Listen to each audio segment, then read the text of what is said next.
वचन, आपका स्नेह हमें मिल रहा है। निश्चित रूप से हम योजना के लक्ष्यों की प्राप्ति में सफल होंगे।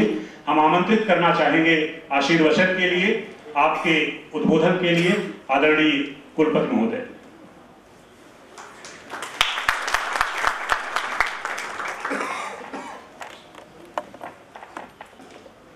मुझे आमंत्रित करने के लिए और for your kind words also. We have with us our chief guest, Shri L. Venkateshwarlu, DG UPAM, Shri Ranjan Kumar ji, Commissioner Lucknow, Shri Ranveer Prasad ji, Commissioner Bareilly, हमारे DM साहब नीतीश कुमार जी, SSP रोहित सजवान जी, mister Junaid Ahmad साहब।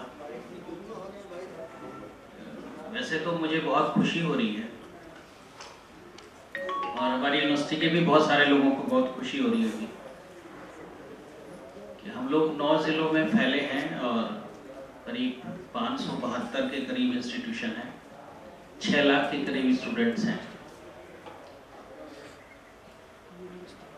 हम सब लोग मिलके 6 lakh students का education, time table, quality guidance, उसकी चिंता करते हैं।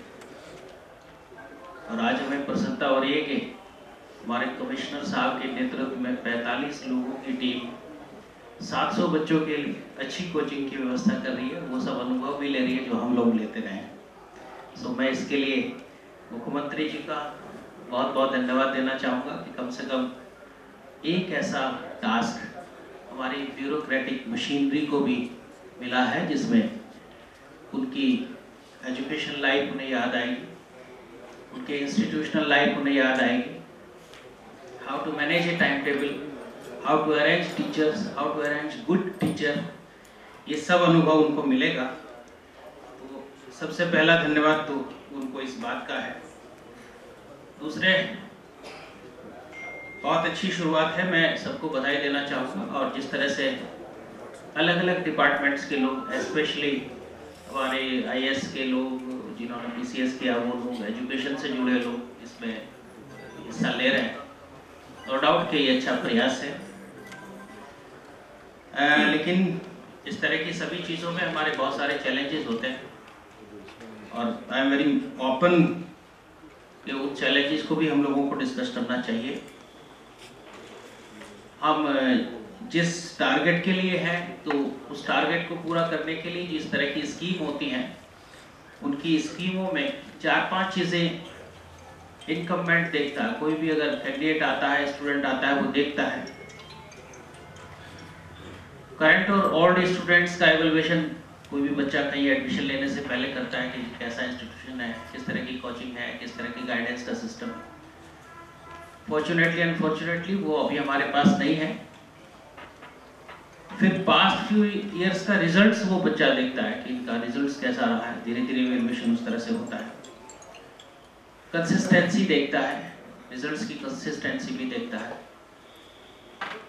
उसके साथ साथ सबसे महत्वपूर्ण है क्रेडेंशियल ऑफ टीचर्स, कैसे टीचर्स वहाँ पढ़ाते हैं, इस बात को देखते हैं। जनरली जब हम लोग इस तरह के लेक्चर्स मेंटर्स और एक्सपर्ट्स से कराते हैं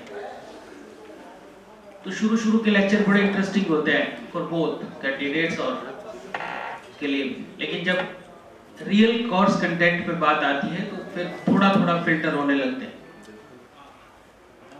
उसी से कंसिस्टेंसी बनती है। तो हमें टीचर्स की क्रेडेंशियल पे बहुत ध्यान रखना है, किन लोगों को हम बुला रहे हैं। और हमारे यहाँ मैं वेंकटेश्वर जी का ध्यान करूंगा और कमिश्नर साहब का। यूनिवर्सिटी और कॉलेजेस के जो टीचर्स हैं, वी हैव उनका एक करियर एडवांसमेंट स्कीम का एक परफॉर्मा होता है, उसमें बहुत सारे कॉलम होते हैं और वो पूरा अपना करियर उन कॉलम को फुलफिल करने में ही लगाते हैं। जिनमें उनको मार्क्स मिलता है वो उसमें इंटरेस्टेड होते हैं, जिनमें उनको मार्क्स नहीं मिलता उसमें वो कम इंटरेस्टेड होते हैं। हमें इस स्कूल को इंस्टीट्यूशनलाइज करने की जरूरत होगी।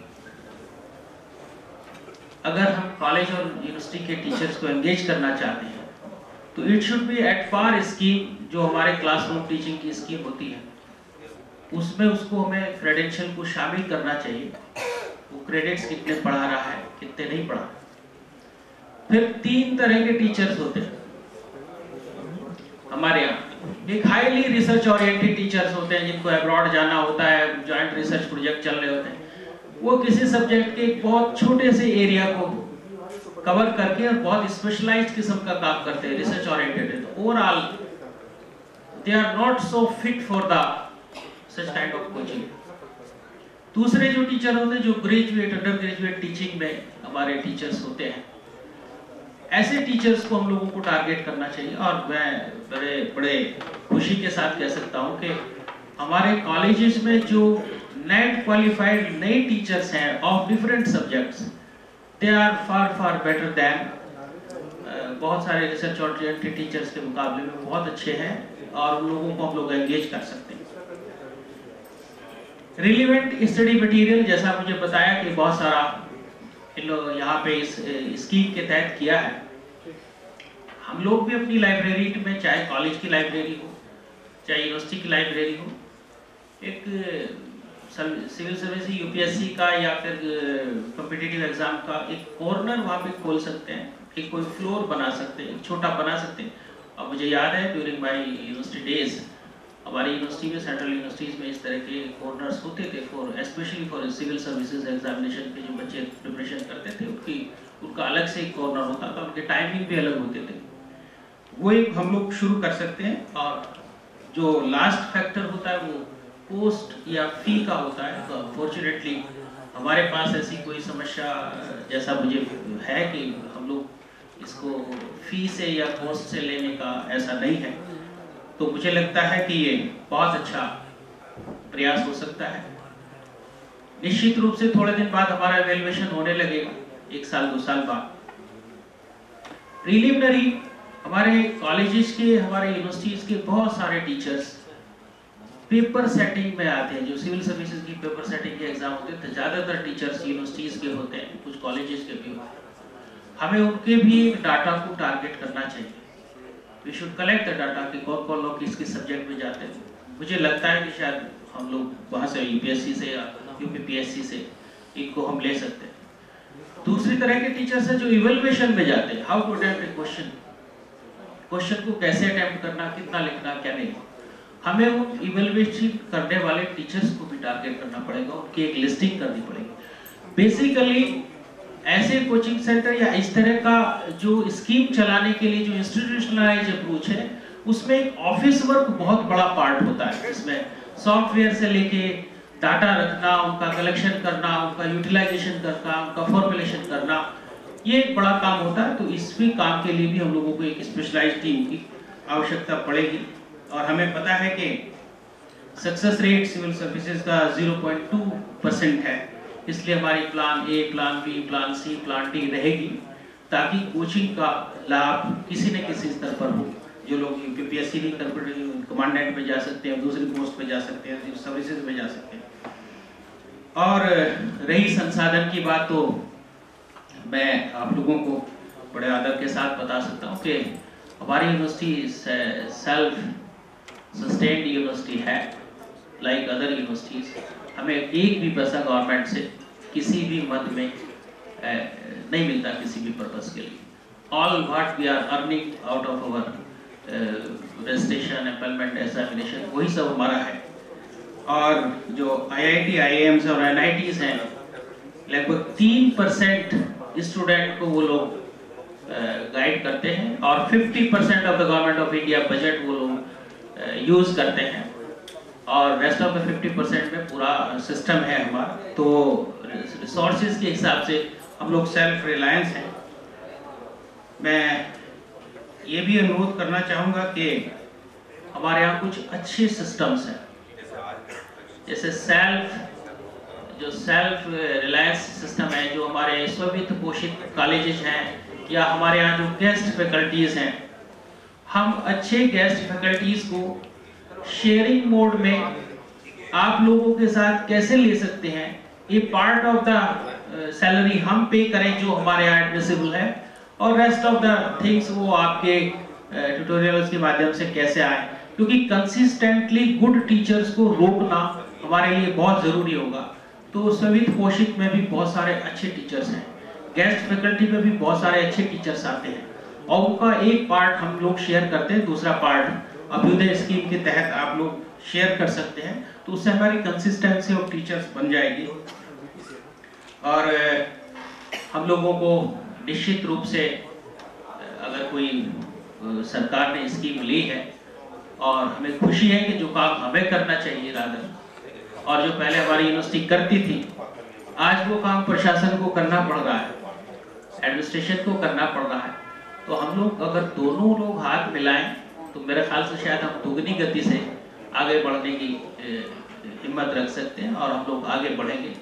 मेरा विश्वास है कि इसका एक पूरा इंस्टीट्यूशनलाइज फोकस्ड सारी चीज़ें कॉन्सेप्ट बना के, और how to execution is a tough job. तो एग्जीक्यूशन हम लोग सक्सेसफुली कैसे करें, अप एंड डाउन्स आते रहते हैं, उस पर हम लोग विचार करेंगे। मैं एक बार पुनः अपनी यूनिवर्सिटी की तरफ से, अपने सारे फैकल्टी मेंबर्स की तरफ से, सभी ज़िलों के फैकल्टी मेंबर्स की तरफ से, वेंकट टुल्लू जी का और कमिश्नर साहब का, लखनऊ वालों का भी, बरेली वालों का भी, जितने लोग मंच पर बैठे हैं उनका धन्यवाद करता हूँ, और आश्वस्त करता हूँ कि विश्वविद्यालय की तरफ से हम पूरा सहयोग आप लोगों को करेंगे, और एक इंस्टीट्यूशनलाइज अप्रोच के साथ हम लोग इसको एस्टेब्लिश्ड गाइडेंस कोचिंग का प्रोग्राम बनाने की प्रयास करेंगे, ऐसा मेरा विश्वास है। बहुत बहुत धन्यवाद। बहुत बहुत धन्यवाद सर। निश्चित रूप से आपके द्वारा बहुत ही मूल्यवान सुझाव दिए गए हैं। ये अनुभव से अर्जित जो ज्ञान है बहुत ही बेहतरीन, कई ऐसे की पॉइंट्स बताए गए हैं। निश्चित रूप से अब हम आगे जो अपनी रणनीति बनाएंगे इसको दृष्टिगत रखते हुए इस योजना पर आगे चलेंगे।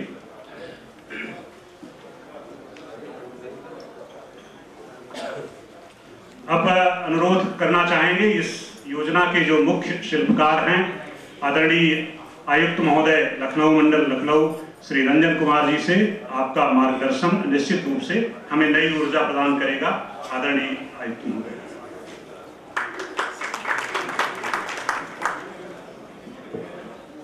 आदरणीय वेंकटेश्वर सर,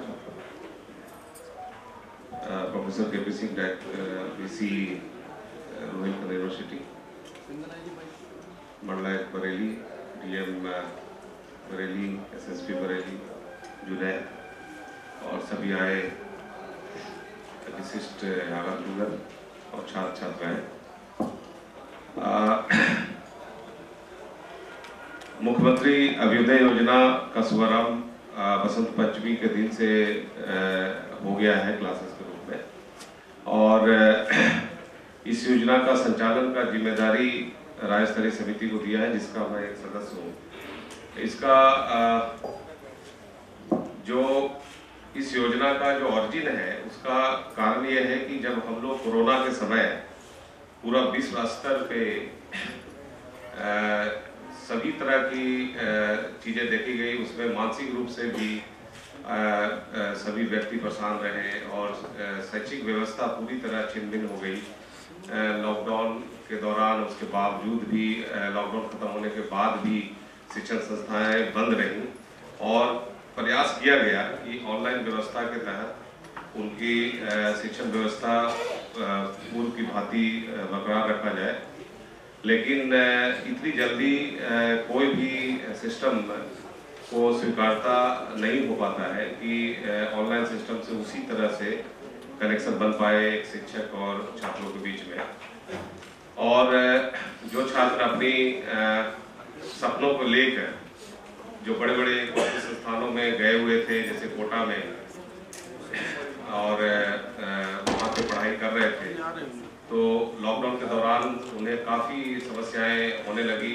पढ़ाई वहाँ तो बंद हुई गई थी, रहना मुश्किल हो रहा था। उस समय उत्तर प्रदेश सरकार के द्वारा बड़ा हृदय दिखा के यहाँ पे उनको लाने का फैसला किया गया, और बड़े अच्छे से उनको सफलतापूर्वक यहाँ पे ला के उनको घर पे पहुँचाया गया। और निश्चित रूप से वो चिंता उसी समय से सरकार की थी कि किस प्रकार ये बच्चे को सपनों को हम लोग साकार करने में सहायता कर सकते हैं। उसी क्रम में ये भी बात आई कि जो दूरस्थ ग्रामीण अंचलों में जो छात्र रहते हैं उनके लिए संसाधन इतना नहीं होता कि महंगे कोचिंग इंस्टीट्यूट में एडमिशन ले सकें और प्रतियोगिता परीक्षा की तैयारी कर सकें। उनमें प्रतिभा होती है, लेकिन उस प्रतिभा का निखार कैसे हो, तो उसके लिए बड़े ही मंथन हुई, कई दौर की मीटिंग हुई और हमने भी काफ़ी चीज़ें ऑप्शन सोचे। उसके बाद हमने अपनी प्रेजेंटेशन दिया था। उसके तहत ये निकल के आई कि इनको चूँकि रीच बहुत ज़्यादा होना है तो वर्चुअल और फिजिकल क्लासेस दोनों का कॉम्बिनेशन होना जरूरी है, क्योंकि पूरे कंट्री में भारत कंट्री स्तर पे इस तरह की कोई योजना आज तक लागू नहीं हुई थी। कुछ कोचिंग इंस्टीट्यूट चल रही हैं सरकारी तौर पे, जिनका व्यापकता बहुत ही सीमित है, उनमें बच्चों की संख्या बहुत सीमित है। चाहे दिल्ली में चल रही हो तो उनके 200-250 बच्चे ही वहाँ पढ़ते हैं। जो स्टेट लेवल पे भी पहले चल रही थी उसमें भी बड़ा ही लिमिटेड बच्चे पढ़ते थे। ये व्यापकता थी कि सभी बच्चों को, जितने लाखों युवा हैं, उनको कैसे किस तरह से व्यवस्था बनाई जाए जिससे सभी को एक हाई क्वालिटी का उनको गाइडेंस मिल सके। तो इसमें यह महसूस हुआ कि सभी अधिकारी जो ऑलरेडी परीक्षाएं ये पास करके आए हुए हैं, IAS के हों, IPS हों, चाहे PCS के हों, चाहे फॉरेस्ट सर्विस के हों, चाहे अन्य परीक्षाओं से जो पास किए हैं, क्योंकि ये जो प्रतियोगिता परीक्षा होता है ये केवल आपके नॉलेज की टेस्ट नहीं करता। जब प्रतियोगिता परीक्षा होती है तो आपके सामने जब आप परीक्षा देने जाते हैं तो आपके सामने इतनी सारी मटेरियल सामने रहती है और चूंकि कंपटीशन होता है तो उसका कोई फिक्स पैटर्न दिखाई नहीं देता। तो कैसे रिवीजन करेंगे, किस प्रकार हम अपनी हेल्थ को बरकरार रखेंगे, किस प्रकार वहाँ पे हम बिल्कुल ही मैक्सिमम पोटेंशियल के रूप में हम एग्जाम दे पाएंगे। तो सारी परिस्थितियों को समझना केवल किताब पढ़ने और उससे नहीं होता। तो इसलिए सोचा गया कि इन अधिकारियों का भी मार्गदर्शन अगर सोचा जाए तो किस तरह से बनेगा। तो ये व्यवस्था फाइनल जो बनी है उसके अंतर्गत जितने अधिकारी हैं उनका मार्गदर्शन मिलेगा, क्योंकि जो एक बार एवरेस्ट चोटी पर चढ़ के आ चुका है वो जरूर बता सकेगा कि किस प्रकार उस पर चढ़ाई करनी है। ये सभी जो अधिकारी हैं ऑलरेडी ये प्रतियोगिता परीक्षा पास कर चुके हैं, इन सब की परिस्थितियों को देख चुके हैं कि कम समय में कैसे रिवीजन कर सकते हैं, कैसे अपने हेल्थ को मेंटेन रख सकते हैं, किस प्रकार कई प्रतियोगी होते हैं उनको कई किलोमीटर जाना पड़ता है परीक्षा देने के लिए, किस प्रकार सुबह उठना है, कैसे शाम में जल्दी सोना है, कि कैसे तैयारी करना है कि लास्ट 2 दिन नहीं करें, बहुत तरह की असंभावनाएं हैं। तो इनके मार्गदर्शन से वो चीजें बच्चों को समझ में आ जाती है। और उसके साथ ही साथ ये भी एक इसमें अच्छी बात है कि अधिकारी को अगर इनको विषय के बारे में अभी भी इनको रुचि है कि विषय के स्पेसिफिक विषय भी पढ़ाना है, तो ये उससे भी ज्यादा हटके आ जाती है कि मार्गदर्शन के साथ साथ जैसे यहाँ के जिलाधिकारी इतिहास के बारे में पढ़ाए हैं, तो इसके साथ ही साथ विशेषज्ञों का एक पैनल बनाने की जो बात हुई है उसमें जो भी यूनिवर्सिटी के प्रोफेसर्स हैं, चाहे हमारे इंटर कॉलेज के जो टीचर्स हैं या सरकारी संस्थाओं से जुड़े हुए टीचर्स हैं या कोचिंग संस्थानों में जो पढ़ा रहे हैं, जो ऑलरेडी मेंस वगैरह पास करके, जो जेई पास करके उसके बाद पढ़ाने में रुचि ले रहे हैं, बहुत सारे IIT पास होने के बाद भी वो शिक्षण व्यवस्था से जुड़ने में ज्यादा सहायता महसूस करते हैं। इन सबों का एक पैनल जो बनना है, तो इसमें जो हमने देखा है, जो अनुभव हमें अपने स्तर पे हुआ कि हमने कई दौर की डिस्कशन किए टीचर्स के साथ, लगभग 2000-3000 टीचरों के साथ कॉन्फ्रेंसिंग के माध्यम से, साक्षात माध्यम से। लखनऊ यूनिवर्सिटी के जो हमारे वहाँ के जो वाइस चांसलर हैं काफ़ी उत्साही हैं, यंग हैं और उन्होंने बढ़ चढ़ के वो हिस्सा ले रहे हैं, उन्होंने काफ़ी सहयोग किया है। तो वहाँ के सारे HODs के साथ मेरी बैठक हुई फिर सारे प्रोफेसरों के साथ बैठक हुई, फिर वहाँ के जो प्रोफेसर आरपी सिंह हैं जिन्होंने पूरा जिम्मा ले रखा है, उसके बाद उसमें जो विशेष थे जिनको न केवल ज्ञान हो बल्कि पढ़ाने में भी रुचि हो, और जिस तरह से प्रतियोगी परीक्षाओं के लिए अलग तरीके का जो अपेक्षाएं हैं उसमें जो है उनकी अलग से फिल्टर की गई, फिर उनके साथ भी बैठक हुई और उसके बाद लगातार हम लोग उनके साथ कनेक्शन रहते हैं। तो ये जो पैनल बन रहे हैं, ये जो मुख्यमंत्री अभ्युदय योजना का जो उद्देश्य है कि जो उच्चतम स्तर का जो शिक्षण व्यवस्था है, इसमें ये बात नहीं है कि इतनी बड़े स्तर पर अगर व्यापक स्तर पे हम लागू कर रहे हैं कोई योजना तो उसमें हम लोग क्वालिटी को कॉम्प्रोमाइज नहीं करने वाले। इसमें मैंने कई कोचिंग इंस्टीट्यूट का भ्रमण किया, उनके सारे बुकलेट को भी मैंने देखा, मैं ग्रेविटी भी गया था, सभी जगह मैं गया। तो आप जब पाएंगे कि हमारे जो शिक्षक हैं, चाहे जीआईसी के हों, चाहे जीजीआईसी के हों, इवन प्राइमरी स्कूल के हों, कुछ शिक्षक आप देखेंगे कि उनसे बेहतर पढ़ा सकते हैं। उनमें केवल कॉन्फिडेंस हमें जगाना है, उनको मेंटर करना है, और इसीलिए पूरी प्रशासनिक व्यवस्था को भी लगाया गया है। एक माहौल बना है। ये माहौल, जैसा एसएसपी साहब ने कहा कि ये माहौल केवल पढ़ने पढ़ाने तक नहीं रुकेगा, ये माहौल पूरा ये जो खाका है समाज का, वो आपस में रहने का, बातचीत करने का, कनेक्शन बनाने का है। तो इससे बढ़िया जरिया नहीं हो सकता कि आम आदमी के साथ जो कनेक्शन बना रहे हैं। जब हम बच्चों का जिम्मा लेंगे, जब बच्चों के हाई क्वालिटी मुफ्त में निःशुल्क टीचिंग करेंगे। निःशुल्क शिक्षा का मतलब क्या होता है कि जो भी एक गांव में रह रहा है, जो गरीब व्यक्ति है, उसकी तो ये हक है कि उसको भी उसी उच्च स्तर का गाइडेंस मिले जो एक संसाधन सहित वाले को बनता है। सरकार की जिम्मेदारी सबसे ज्यादा उन्हीं लोगों के लिए है जिनके पास संसाधन नहीं है, इसलिए पूरी जोर लगाई जाएगी जिसमें कि उनको जो लास्ट स्टेप पे रह रहे हैं उनको उच्चतम व्यवस्था हम लोग देंगे। ये देखिए शुरुआती है, 7 दिन का केवल अभी बीता है 16 से। आप देखिए कि सारे मंडलायुक्त दिन रात लग के बहुत मेहनत की है। जैसा यहाँ बरेली में मैंने बुकलेट में भी देखा, जिस तरह से इन्होंने प्लानिंग की है, सभी चीजें बना ली है, टीचरों का व्यवस्था कर ली है और पढ़ाई चल भी रही है, और जिस तरह से फीडबैक हमने खुद भी देखा तो बच्चे काफी संतुष्ट हैं। ये तो केवल 7 दिन हुआ। आप सोचिए कि अभी सारी परीक्षाओं का जो समय है, आज से आईआईटी का परीक्षा शुरू हो गई है, तो इस समय जिस समय हम लोग ये योजना लागू किए हैं, इतने कम समय में हमें नहीं लगता कि कोई योजना लागू की जा चुकी होगी। 10 तारीख को रात को 11 बजे हम लोगों ने इसको लाइव किया और 12 तारीख की रात तक हम लोगों ने रजिस्ट्रेशन कहा था कि जो रजिस्टर करेंगे उन्हीं का एग्जाम लेंगे।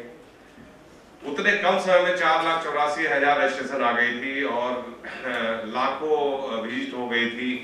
उसको सफलतापूर्वक एग्जाम भी ले लिया ऑनलाइन। तमाम दिक्कतें होती है ऑनलाइन व्यवस्था में, उसमें बच्चों ने बढ़ चढ़ कर हिस्सा भी लिया, काफी लोगों ने परीक्षा भी दिया और उसमें से एक मिनिमम कट ऑफ था। जो मार्क्स कुछ लाए हैं कम से कम उनको कट ऑफ करने के बाद हम लोगों ने चयनित किया और उसमें जो फिगर आई कि 50,000 के करीब को हम लोग साक्षात क्लास में पढ़ाएंगे। इसमें जो दिक्कतें आई हैं, जो बच्चों का स्तर पे भी जरूर है कि जो मंडल से हट के जिले हैं उनको प्रतिदिन यहाँ पे क्लास में भाग लेना दिक्कत होती है। इसीलिए इसमें मैंने जैसा पहले कहा था कि वर्चुअल और फिजिकल क्लासेस का कॉम्बिनेशन है। जो क्लासेस चलेंगी उनका भी यूट्यूब लाइव पे प्रसारण होगा। शुरुआती दौर पे चूंकि केवल अब 7 दिन बीता है, सभी मंडलों में बड़े हाई क्वालिटी की व्यवस्था की जा रही है, जिसको आप देखेंगे कि जो यूट्यूब लाइव की जो क्वालिटी होगी वह बेहतरीन होगी और आपको महसूस ही नहीं होगा कि आप क्लास में नहीं बैठे हैं। तो जो बच्चे दूर घर बैठे हमारे कक्षाओं के साथ भाग लेना चाहते हैं, उसमें सम्मिलित होना चाहते हैं, बड़े सहज रूप में वो सम्मिलित हो सकते हैं। और साथ ही साथ हम लोग रेगुलर मॉक टेस्ट लेंगे, 7 दिन पे हो या 15 दिन पे हो। जो पूरा पैटर्न इस तरह का होगा कि जो टॉपिक पढ़ाया जाएगा उन टॉपिक का आकलन किया जाएगा। उसके बाद बच्चों का जो मार्कशीट आएगी उसके आधार पर देखा जाएगा किन प्रश्नों का, क्योंकि प्रश्नों का जो चयन है वो बड़े ही सोच समझ के है कि कितना फैक्ट बेसिस पे है, कितना आपके दिमाग लगाने की है, कितना आपको कुछ प्रश्न ऐसे रहेंगे जिसमें 3-4 विषयों को एक साथ जोड़ने की कला होनी चाहिए। उस आधार पे देखा जाएगा कि कुछ बच्चों का ग्रुप बनाया जाएगा।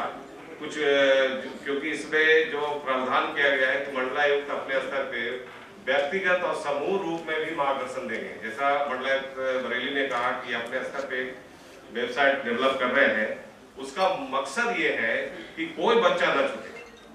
हम लोग ये भी सोच रहे हैं, जैसे गोरखपुर के मंडलायुक्त से भी बात हुई और मैं भी लागू करने जा रहा हूँ, शायद बरेली में भी लागू करेंगे। उसमें है कि हम अधिकारियों को अनुरोध करेंगे कि कुछ बच्चों को पर्सनल गाइडेंस के लिए चयनित करें। तो हम लोग 8-10 बच्चे एक अधिकारियों को चयनित करने के लिए भी हम लोग प्रेरित करेंगे। उसका फायदा ये होगा कि दूसरे समय में भी व्हाट्सएप के माध्यम से या ऑफिस में आके या घर पे आके पर्सनल गाइडेंस के रूप में भी उनका लाभ ले सकते हैं। तो हम लोग ये जो कोचिंग संस्थान है जो एक साथ 3-4 हजार लोगों को बताते हैं, उसमें मैंने देखा है कि बहुत सारे बच्चे कॉन्फिडेंट ही नहीं रहते कि एक भी प्रश्न पूछ सके। तो अधिकांश लोग केवल क्लास जाते हैं, उनको फायदा नहीं हो पाता। ये जो हमारा जो व्यवस्था है मुख्यमंत्री अभ्युदय योजना के तहत, इसमें प्रत्येक बच्चे का ध्यान रखा जाएगा, एक बच्चे का ख्याल रखा जाएगा कि उनकी किस प्रकार उनकी मेंटरिंग किया जाए। तो उनके उत्तर जो दिखेंगे उसके आधार पे पता लगेगा कि किस चीज में दिक्कत हो रही है। देखिए जैसे सीसेट है, सीसेट में काफी दिक्कतें आती है बच्चों को, गणित की जो मालिक बैकग्राउंड नहीं है। तो इसमें ये भी व्यवस्था हम लोग कर रहे हैं कि उस सीसेट को भी हम लोग सहज बनाएं। आप सीसेट को देखेंगे तो उसमें 80 प्रश्न इस तरह का आते हैं जो गणित आधारित है, और गणित में बड़ा ही आसान है जो मुझे समझ में आई है, और मुझे पूरा विश्वास है कि वो दूसरों को भी समझ में आएगी कि अगर आपको जोड़ घटा गुना भाग आता है तो सीसेट में कहीं भी गलती आपसे नहीं हो सकती। उसमें गति भी आपको आएगी। उसमें केवल प्रॉब्लम आता है कि जो लैंग्वेज लिखा रहता है सीसेट का, उस लैंग्वेज से आप कैसे मैथ के रूप में सोचते हैं, और वो बड़ा आसान है, वो भी हम लोग सिखाने के लिए कोशिश करेंगे। और निश्चित रूप से ये अन्य कोचिंग संस्थाओं में इसके बारे में चर्चा नहीं हो पाती जो यहाँ पे आप देखेंगे कि दूसरे कोचिंग संस्थाओं से कई गुना बेहतर व्यवस्था रहेगी, क्योंकि यहाँ पे अधिकारी स्वयं इसमें भाग लेंगे और लगातार भाग लेंगे। कोचिंग संस्थान तो एकाध अधिकारी को कभी बुला लेते हैं तो उसी में उनका चलता रहता है। यहाँ पे तो लगातार आपके लिए सहज अवेलेबल रहेंगे। जिम्मेदारी है, ये हम लोग का एक मिशन है। हम लोग एक कोई कोचिंग नहीं चला रहे, हम लोग एक व्यवस्था दुरुस्त कर रहे हैं और हम लोग सुदृढ़ कर रहे हैं। इसमें बहुत सारी चीजें आती है कि जो मैंने कमेंट देखे, हमारा जो अपना वीडियो जो पहला दिन हमने शुरू किया था उसमें लगभग 1000 बच्चे आ गए थे, और हम लोगों ने सोचा था कि एक हॉल में आ जाएंगे, लेकिन जैसा बच्चे बढ़ते गए और 1000 बच्चे आए थे, उसके बाद अभी तक लगभग 74,000 उसका व्यूज हो गया है। और 6,000-7,000 जो कमेंट्स है, कमेंट जब मैं पढ़ रहा था तो उसमें पूरी चीजें निकल के आ रही थी। इसी उत्सुकता है कि अधिकांश बच्चों का ये कहना था कि मैं फिजिकल क्लास में आना चाहता हूँ। दूसरी वो जो यूट्यूब लाइव की क्वालिटी की बात कर रहे थे कि उनका ये भी कहना था कि 2 बार क्लासेस होती है, सुबह शाम, किस तरह से इतने गैप को हम मेंटेन कर पाएंगे। जितनी बातें उन्होंने कही, एक बात को हमने नोट किया और सभी में हम उनके अनुसार हम परिवर्तन ला रहे हैं, सुधार ला रहे हैं। जैसे मैं शुरुआत कर चुका हूँ कि एक ही टाइम में 7 से 10 सुबह ही हम दोनों क्लासेस कर रहे हैं, शाम की क्लासेस को हम हटा रहे हैं ताकि उनको वो जो दिखते हैं वो खत्म हो जाए। साथ ही साथ जैसे अभी 5 और 6 मार्च को फिर टेस्ट लेंगे, 4,84,000 रजिस्ट्रेशन हुए थे, आज 9,25,000 रजिस्ट्रेशन हो चुकी है, 28 तक और रजिस्ट्रेशन बढ़ेगी। ये सभी भाग ले पाएंगे 5 और 6 मार्च को, तो निश्चित रूप से उनकी संख्या बढ़ेगी जो इस जिले के भी होंगे और जो लोग आना चाहते हैं वहाँ करेंगे। साथ ही साथ इनकी सुविधा बढ़ाने के लिए और भी कोशिश करेंगे। जैसा हम अभी डीएम से बरेली से चर्चा कर रहे थे कि अगर परिवहन में इनके लिए पासेस की व्यवस्था हम लोग कर सकें, जिससे कि अगर कोई बाहर से आना चाहे तो वो सहज ही आ सकते हैं, सुबह आके जा सकते हैं। तो आप लोग को मैं बताना चाहूँगा कि ये शुरुआती दौर पे आपको शायद इसकी व्यापकता और इसकी गंभीरता उतनी समझ नहीं आएगी, क्योंकि अभी सिलेबस का अधिकांश पार्ट इंट्रोडक्शन और आप उसमें भी देखें जीएस में भी तो स्टोन एज और वो सब बड़ी ही सिंपल टॉपिक पे हो रहा है। लेकिन जब इंटीग्रेटेड फॉर्म में इसका रिजल्ट देखेंगे तो निश्चित रूप से इसकी व्यापकता, इसकी गंभीरता, गहराई समझ में आएगी। साथ ही साथ देखिए हम लोग के साथ जो लिमिटेशंस है कि जून में फिल्म्स का एग्जाम है और आईआईटी का अभी चालू हो गया, तो कुछ बच्चे जो BA फर्स्ट ईयर में हैं उन्होंने भी अप्लाई कर रखा है। कुछ बच्चे तो इतने उत्सुक हैं इस योजना से जुड़ने के लिए। हमारा जो ड्राइवर है उनका लड़का 10th पास हो अभी दे रहा है, वो कह रहा है मैं अभी से IAS में क्लास में जुड़ना चाहता हूँ। तो अपेक्षाएं, सपना बहुत ज्यादा है और इसको जुड़ के सब तरह से लाभ लेना चाहते हैं। तो इसलिए ये बड़ा ही चैलेंजिंग है कि किस तरह से 90 दिन का बनाए करिकुला या पूरे साल का बनाए। बेस्ट तो ये होता है, फ्री कोचिंग इंस्टीट्यूट से मैंने पूछा तो बोर्ड एग्जामिनेशन के बाद IIT और उसकी तैयारी के लिए पूरे 1 साल का उनका क्लासरूम का जो कोर्स होता बनाते हैं। उसी प्रकार UPSC के लिए भी आप देखें तो पूरी जो करंट अफेयर्स है वो अप्रैल से लेके अगले अप्रैल तक की जो करंट अफेयर्स होती है वो रिलेवेंट होती है। तो निश्चित रूप से ये चैलेंजिंग है कि किस तरह से करें। तो अभी फिलहाल जो हम लोगों ने करिकुला बनाया है वो 90 दिन का है। अब जो 90 दिन का है, जो जून में अपीयर हो रहे हैं, ऑलरेडी निश्चित रूप से उनकी तैयारी उन्होंने कर रखा होगा। जो बच्चे अपीयर हो रहे हैं तो उनको निश्चित रूप से वही टॉपिक वो शामिल होना चाहेंगे जो उनको लग रहा होगा कि हमें इस योजना से जुड़ना चाहिए। इसलिए ये हो सकता है कि वो उतने इंटरेस्टेड ना हो या ना हो, लेकिन मुझे आशा है कि जब जुलाई से रेगुलर चलेगी पूरे 1 साल वाली जून के एग्जाम के बाद, तो निश्चित रूप से उसमें गंभीरता रहेगी। उसमें सभी बच्चे जो शामिल होंगे उनको समझ आएगी कि क्वालिटी सभी से बेहतर है। और ये जो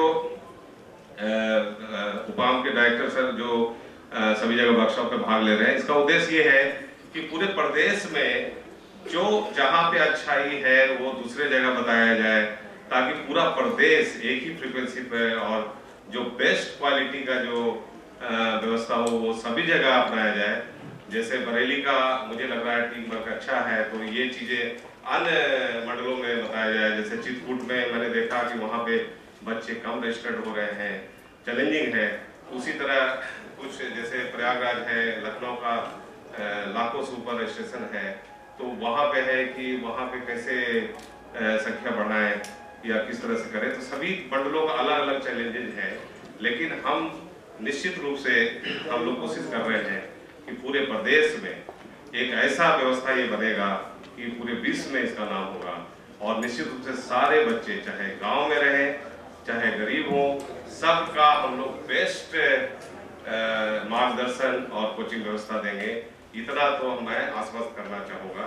और निश्चित रूप से जिस तरह की टीम सभी मंडलों में है, हम लोग का काम आसान थोड़ा हो जाता है, क्योंकि इसमें मुख्य रूप से जिम्मेदारी लास्ट में मंडलायुक्त स्तर पे ही जाना है, क्योंकि ये इतना बारीकियां हैं, इतनी छोटी छोटी चीजें आपको देखना पड़ता है कि आप हैंड होल्डिंग बहुत ऊपर से नहीं कर सकते। इसलिए निश्चित रूप से सुदृढ़ीकरण मंडलायुक्त स्तर पे ही होना है। और ये जिस तरह से व्यवस्था यहाँ बन रही है उसी तरह सभी मंडलों में बनेगी, तो निश्चित रूप से ये अपने आप ऑटो मोड में चलेगा और अच्छी क्वालिटी का मिलेगा।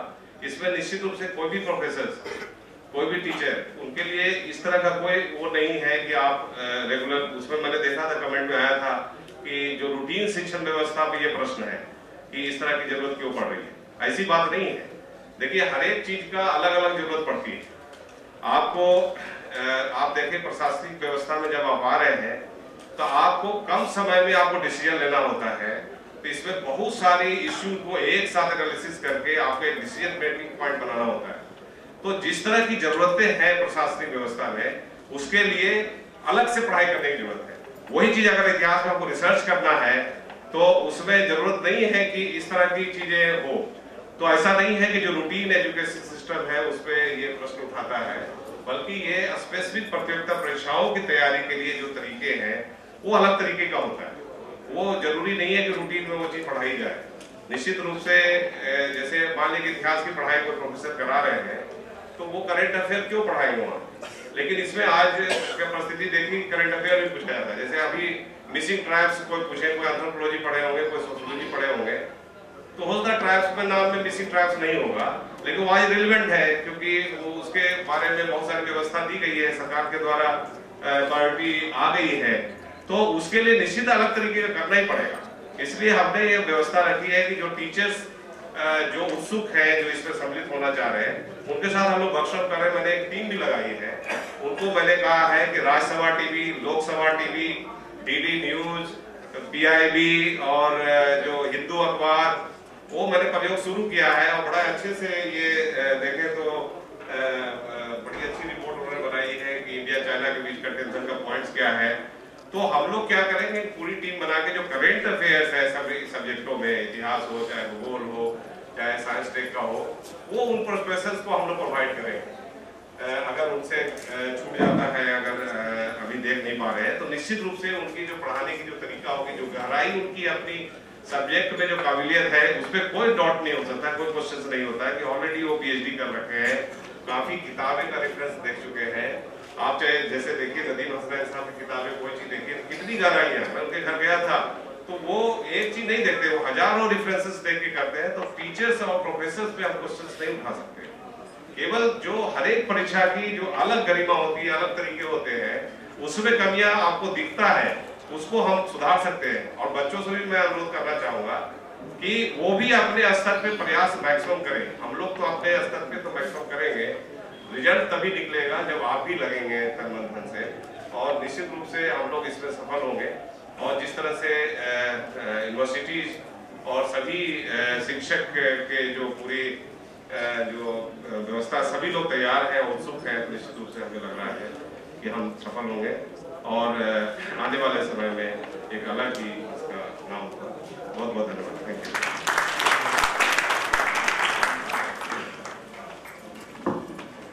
धन्यवाद सर। निश्चित रूप से हम आपकी अपेक्षाओं पर खरा उतरेंगे, ऐसा विश्वास आपको दिलाते हैं सर। इस कार्यक्रम के बाद हम लोगों ने जो हमारा मिनट टू मिनट कार्यक्रम है, ये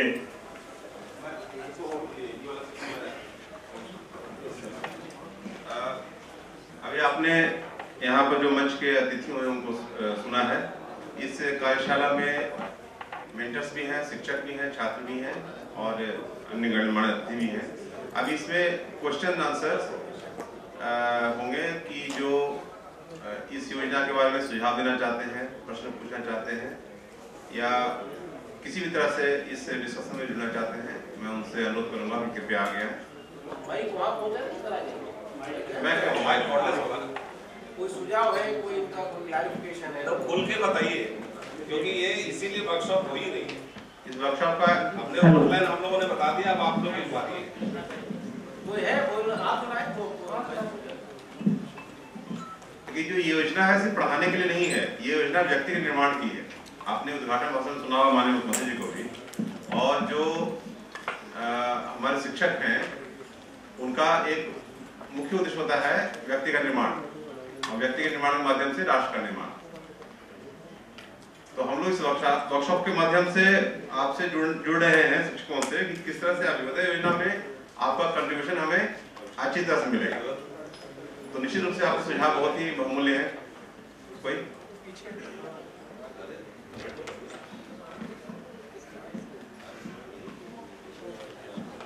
नायक साहब, आप कुछ बताना चाहें?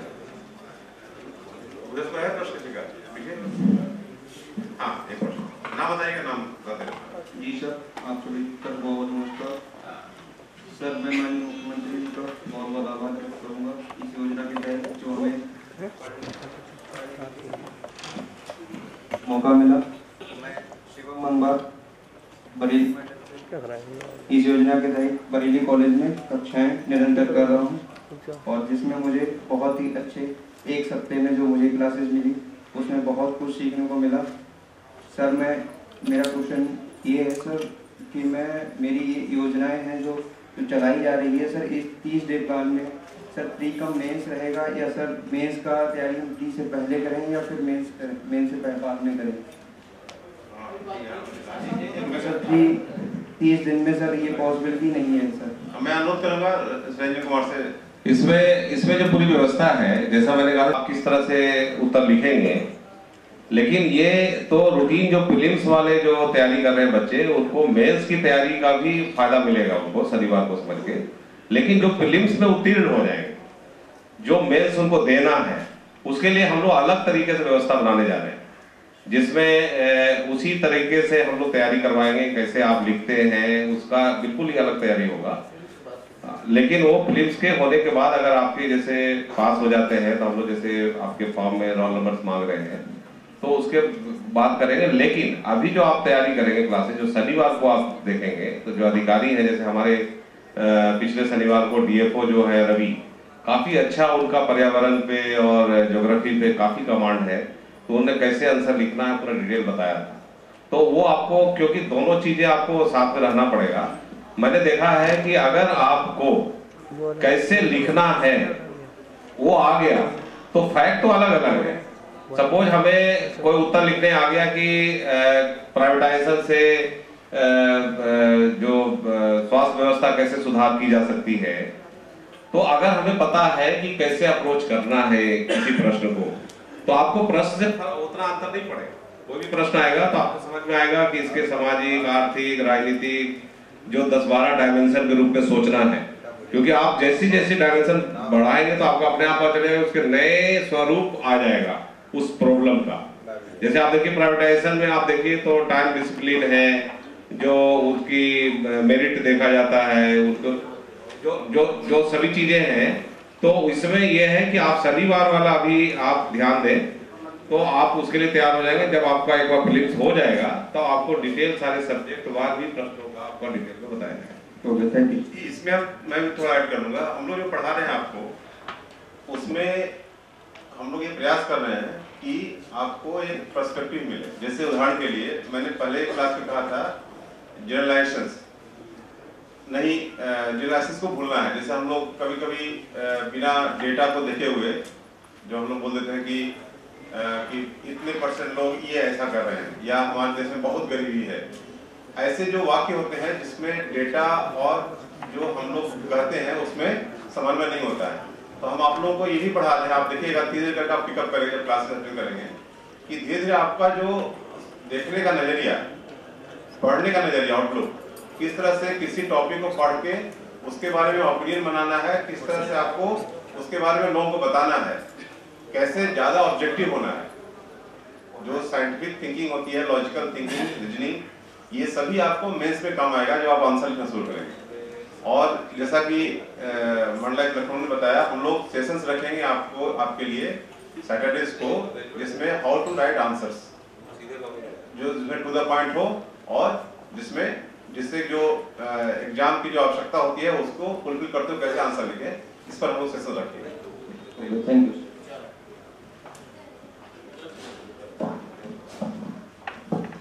हाँ, उधर पीछे हाँ बताइए। जी नमस्कार सर, मेरा नाम जूही बहार है सर। वैसे तो बहुत अच्छा चल रहा है, लेकिन मैं 2022 का टारगेट करके चल रही हूँ। तो अभी तक जो है 90 दिन का चल रहा है, जिसमें हमारा प्री के लिए तैयारी की जा रही है। लेकिन सर 2022 के लिए मेन और इन सब के लिए सर थोड़ा टाइम चाहिए होगा। तो क्या ये 90 दिन के बाद क्लोज हो जाएंगे या फिर आगे भी चलेंगे?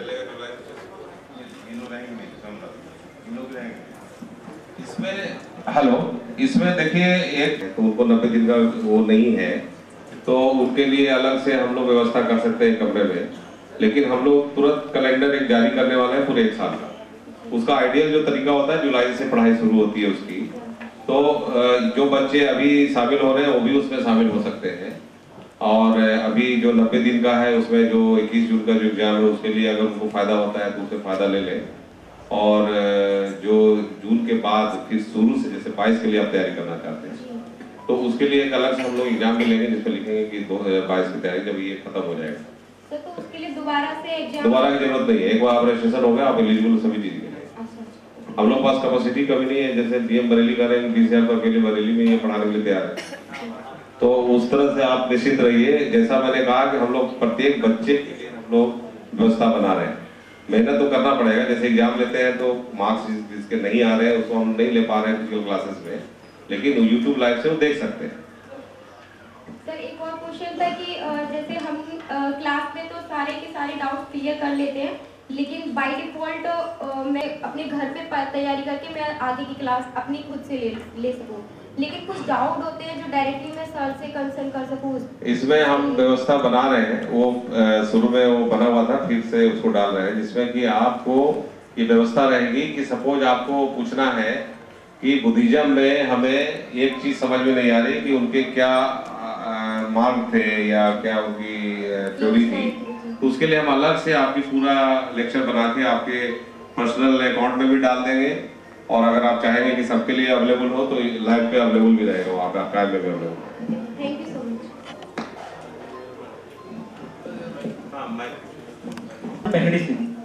सर मेरा एक सुझाव है, मैं सर जानना चाहता हूँ कि सर जो अभी योजना संचालित की जा रही है मंडल स्तर पर या फिर जनपद स्तर पे, तो सर वो क्या हम इसे डिसेंट्रलाइज कर सकते हैं? सर जैसे मैं बहरी परिक्षेत्र से हूँ, तो सर ऑनलाइन क्लासेस तो वहाँ पर उपलब्ध है सर, अगर हमें फिजिकल क्लासेस के माध्यम से वहाँ पर अगर ले जा सके, उन्हें कुछ समझा सके, तो सर क्या ऐसी कुछ कोशिश हो सकती है सर कि हम उन तक जुड़ सके? क्योंकि सर ग्रामीण एरिया उस अंचल में इसकी आवश्यकता मुझे लगता है कुछ ज्यादा है। देखिए ऐसा है ना कि हम लोगों ने शुरुआत में 18 मंडलों में चालू किया, साक्षात और वर्चुअल दोनों।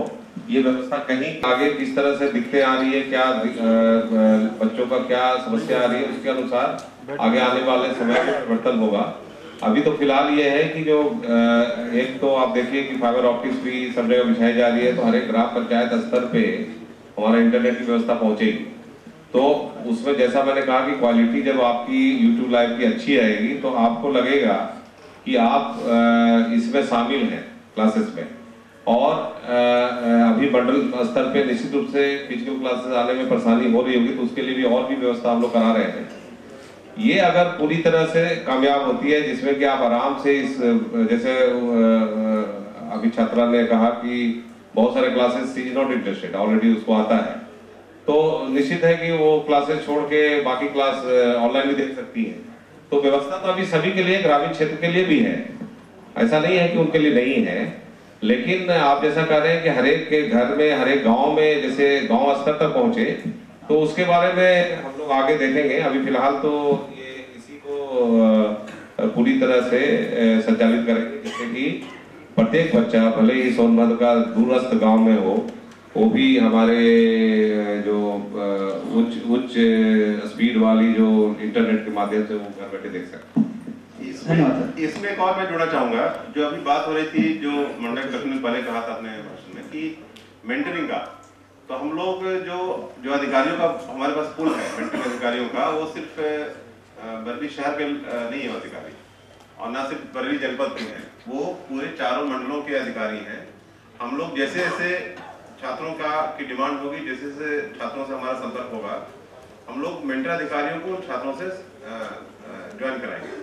और जैसे हमारे शाहजहांपुर में सीडीओ हैं प्रेरणा शर्मा, वो बहुत ही उत्साहित हैं और उन्होंने फर्स्ट इंटरव्यू क्लियर किया, काफी इंटेलिजेंट हैं।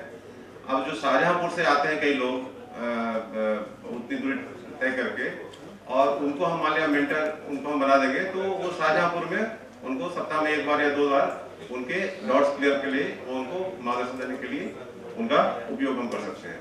इस तरह व्यवस्था हम लोग धीरे धीरे करके बनाएंगे। गुड इवनिंग टू ऑल, और मैं रिसर्च स्कॉलर हूँ। सर मेरा सुझाव ये था कि आप यूट्यूब चैनल के माध्यम से तो हम चीज़ें सीख ही रहे हैं, लेकिन एक प्रॉपर वे में अगर हम कहीं पर पूरे कंटेंट को ऑर्गेनाइज कर पाएँ, तो सर एक डिजिटल ऐप के थ्रू कोई मतलब अभ्युदय योजना का एक ऐप हो पर्टिकुलर, जिसमें पूरा कंटेंट उसमें मौजूद हो। और एक चीज़ और सर कि जैसे हम कोई भी यूट्यूब चैनल पे जैसे जाते हैं हम, तो सिविल सर्विसेज के लिए उसमें टाइटल डालते हैं सिविल सर्विसेज सेवा के लिए कोई भी, तो नंबर ऑफ चैनल वहाँ पर आते हैं, तो कभी कभी हम कंफ्यूज हो जाते हैं कि कौन सा जेन्युइन चैनल है, कौन सा जेन्युइन नहीं है। बहुत अच्छा प्रश्न पूछा है। इसमें ऐसा है कि एक तो कंटेंट है, और जो कैलेंडर के अनुसार जो कंटेंट को ऑर्गेनाइज्ड वे में जो आएगा, दोनों बहुत फर्क है। जो बच्चा सफल होता है उसके सामने भी वही कंटेंट रहती है जो ऑनलाइन की। मैंने कुछ छात्रों को मैंने गाइड किया था पहले, जब मैं बागपत में था, तो उनसे मैंने पूछा था कि हमारे पढ़ाने के बाद आपने क्या किया, तो उनका ऑनलाइन कंटेंट से पढ़ाई की।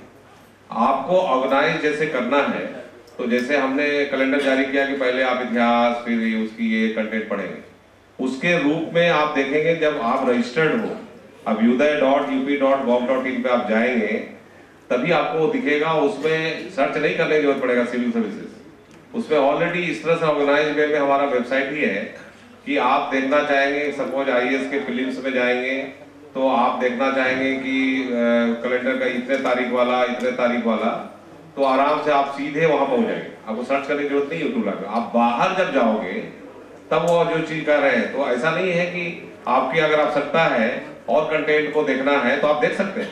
आप सीमित ना रहिए कि अभ्युदय पे जो पढ़ाया गया केवल कोई भी बच्चा, जैसे मैं हूँ, मुझे नहीं लगता है कि दुनिया की कोई किताब होगी जिसको छोड़ा होगा, एक बार देख ही लेते हैं।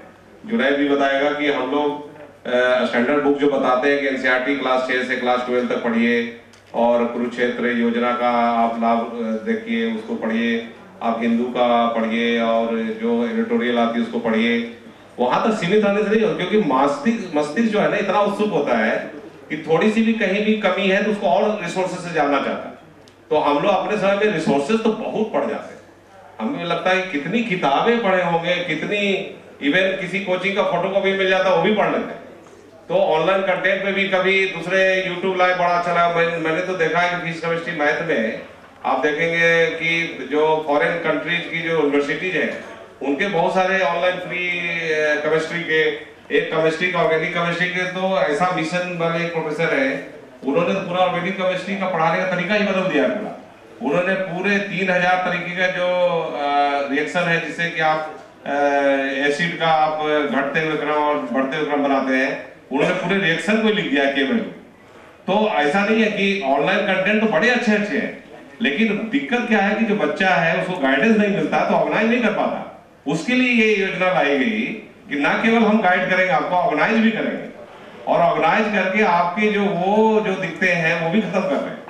और हम लोग बड़े ही सिस्टमेटिक ढंग से आपको कंटेंट देंगे। जहां तक एप्लीकेशन की बात है, वो एप्लीकेशन भी बहुत जल्दी आप देखने वाले हैं, अभ्युदय योजना का एप्लीकेशन मोबाइल पे, जिससे बड़े सहज ढंग से आप कंटेंट देख पाएंगे। Thank you very much.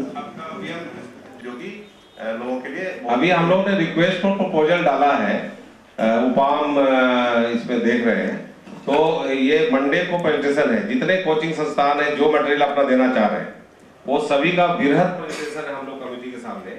और अगर उसमें फाइनल हो जाती है तो आपको सारे तरह के कंटेंट आपको दिखाई देंगे, वेबसाइट पे भी, एप्लीकेशन पे भी। लेकिन दिक्कत आपको जरूरत यह है कि आपको ऑर्गेनाइज भी होना है। हम लोग तो ऑर्गेनाइज हो रहे हैं, लेकिन बच्चों को भी ऑर्गेनाइज होना पड़ेगा।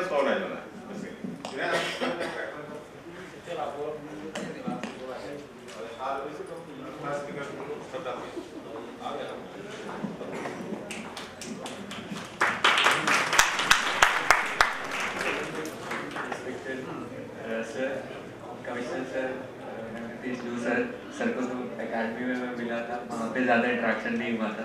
आई होप आप फिर से जाएंगे तो सर के साथ ज़्यादा इंटरेक्शन होगा। डीएम सर, एसएसपी सर और यहाँ पे सब लोग जितने भी बैठे हैं स्टूडेंट्स और टीचर्स, मेरा बहुत बहुत अभिनंदन सबको। स्कीम के बारे में सर ने सब बता दिया है, कमिश्नर सर ने अभी scheme what it is all about. एक सिंपल सी चीज़ जो मैं यहाँ पे बोलना चाहता हूँ कि हम लोग कितना भी गाइडेंस आप लोगों को दे दें, कितनी भी चीज़ें बता दें, जब तक आप लोग उसको नहीं वो करोगे, जब तक आपको ये नहीं लगेगा कि आप कर सकते हो या आपको वो चीज़ क्लियर करनी है या क्यों करनी है, तब तक उस चीज़ का कोई रेलेवेंस नहीं रह जाता। क्योंकि हार्ड फैक्ट इस एग्जाम के यही है कि लास्ट मैंने जो डेटा देखा था 9.5 लाख एप्लीकेंट्स थे जिन्होंने फॉर्म भरा था, उसमें से करीब 4 लाख एप्लीकेंट्स ने एग्जाम दिया था और आप सिलेक्शन अगर देखेंगे तो 700 के अराउंड रहता है। तो अगर कितना भी आप उसको मिनिमाइज करेंगे तो 50,000 से लेके 1 लाख तक स्टूडेंट्स होंगे जो इक्वली डिजर्व करते हैं, जो बहुत हार्ड वर्किंग है और जिनका सिलेक्शन होना चाहिए। बट उनमें से भी 0.001% जो हमारा सिलेक्शन रेट है वो है।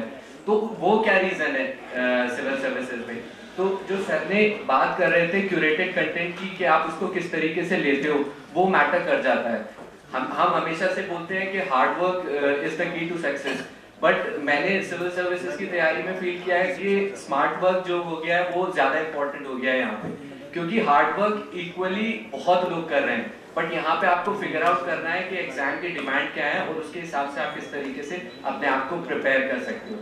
तो कंटेंट को लेके जो चीजें हैं वो यही चीज होती है कि जितना भी कंटेंट आपको मिल रहा है या जो भी गाइडेंस आपको मिल रहा है, मैं आपको बताता हूँ, कोई दूसरा आपको बताता है, आपको अपने स्ट्रेंथ के हिसाब से उनको लेना है। आपको अगर लगता है कि आप ये चीज़ इस तरीके से पढ़ सकते हो, कुछ लोग होते हैं कि 6 से 12 तक NCERTs पूरी पढ़ते हैं, कुछ लोग 9 से 12 तक NCERTs पढ़ लेते हैं, उनमें उनको चीज़ें जो है क्लियर हो जाती हैं। तो आपको अपनी स्ट्रेंथ के हिसाब से वर्क करना है कि जो आपकी स्ट्रेंथ है उसके हिसाब से आप चीज़ें करिए। और इस स्कीम का बेस्ट पार्ट यही रहेगा कि जितना ज़्यादा आप लोग इंटरेक्ट करेंगे एडमिनिस्ट्रेटर्स हैं, टीचर्स हैं, तो आपको अपनी स्ट्रेंथ का पता चलेगा कि आप किस चीज़ में एक्सेल कर सकते हैं। तो मेन चीज़ यहीं पे आती है एग्जाम में। और कुछ बेसिक चीज़ें होती हैं जो किसी भी एग्जाम के लिए कही जाती हैं। जैसे हम लोग एकेडमी में गए थे मसूरी में, तो हमारे डायरेक्टर सर ने बोला कि जब एकेडमी आते हैं लोगों को लगता है कि आप लोग जो है एकदम सेलेक्ट होके आए हैं और एकदम फेम में होते हैं, तो वो कहते हैं कि लगने लगता है लोगों को कि ये सबसे ज़्यादा जो इंटेलेक्चुअल क्रीम है जो कंट्री की और जो स्टूडेंट्स हैं वो यहाँ पे आए हैं। तो वो एकदम से क्लियर हम लोग को ऐसा बोला कि ऐसा कुछ नहीं है, आप सिर्फ एक क्रैकर हो, आपको पता चल गया है कि आप एग्जाम कैसे क्रैक करना है। आपसे ज़्यादा जो इंटेलिजेंट लोग हैं और वो लोग हैं वो भी वहाँ पे हैं, बस वो थोड़ा स्ट्रगल कर रहे हैं। तो मैं वही चीज़ आपको बता रहा हूँ कि इस एग्जाम को क्रैक कैसे करना है, इसकी क्या नुएंसेस हैं, वो चीज़ें आपको यहाँ से मिल पाएंगी। क्योंकि जो प्रिपरेशन होता है फुल टाइम वो तो हम लोग दे ही रहे हैं, उससे इम्पोर्टेंट ये ज़्यादा जो इम्पोर्टेंट चीज़ है वो जो एक छोटी छोटी चीज़ें गाइडेंस आपको पता चलेंगी कि नुएंसेस क्या होते हैं, उसको लेके आप ज़्यादा अच्छे से अपने प्रिपरेशन पे वर्क कर सकते हो।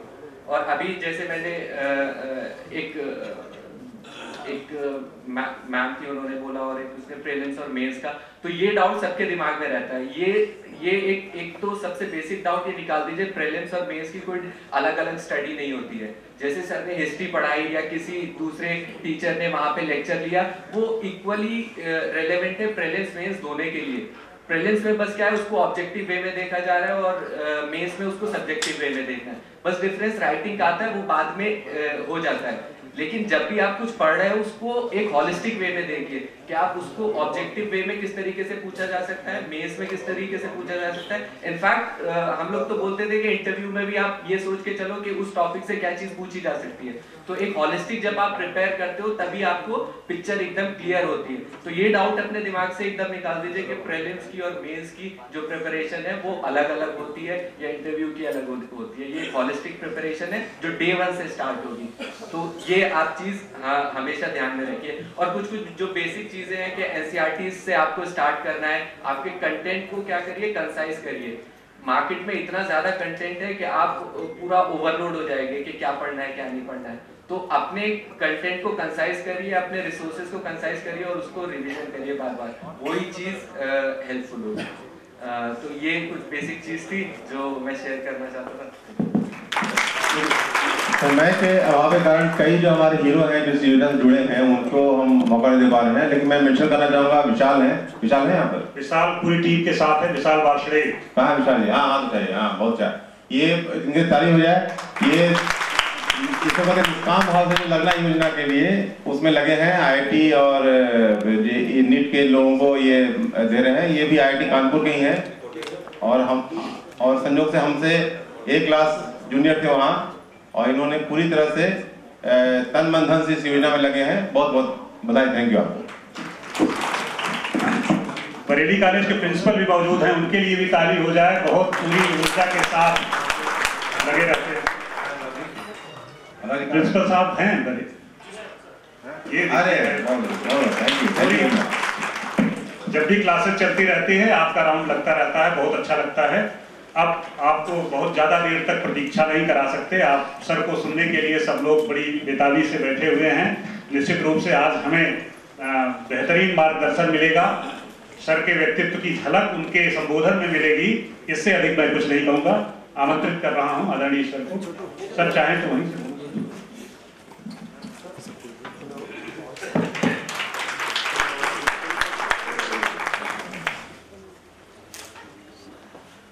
सभी हमारे साथियों, आज ये कार्यक्रम बहुत ही खुशहाल और उच्च क्वालिटी के माहौल में संपन्न आपके सहयोग से के लिए विशेष रूप से रंजन जी आए हुए हैं। इसे अभी रणवीर आपकी कमिश्नर बरेली ने जो कहा है,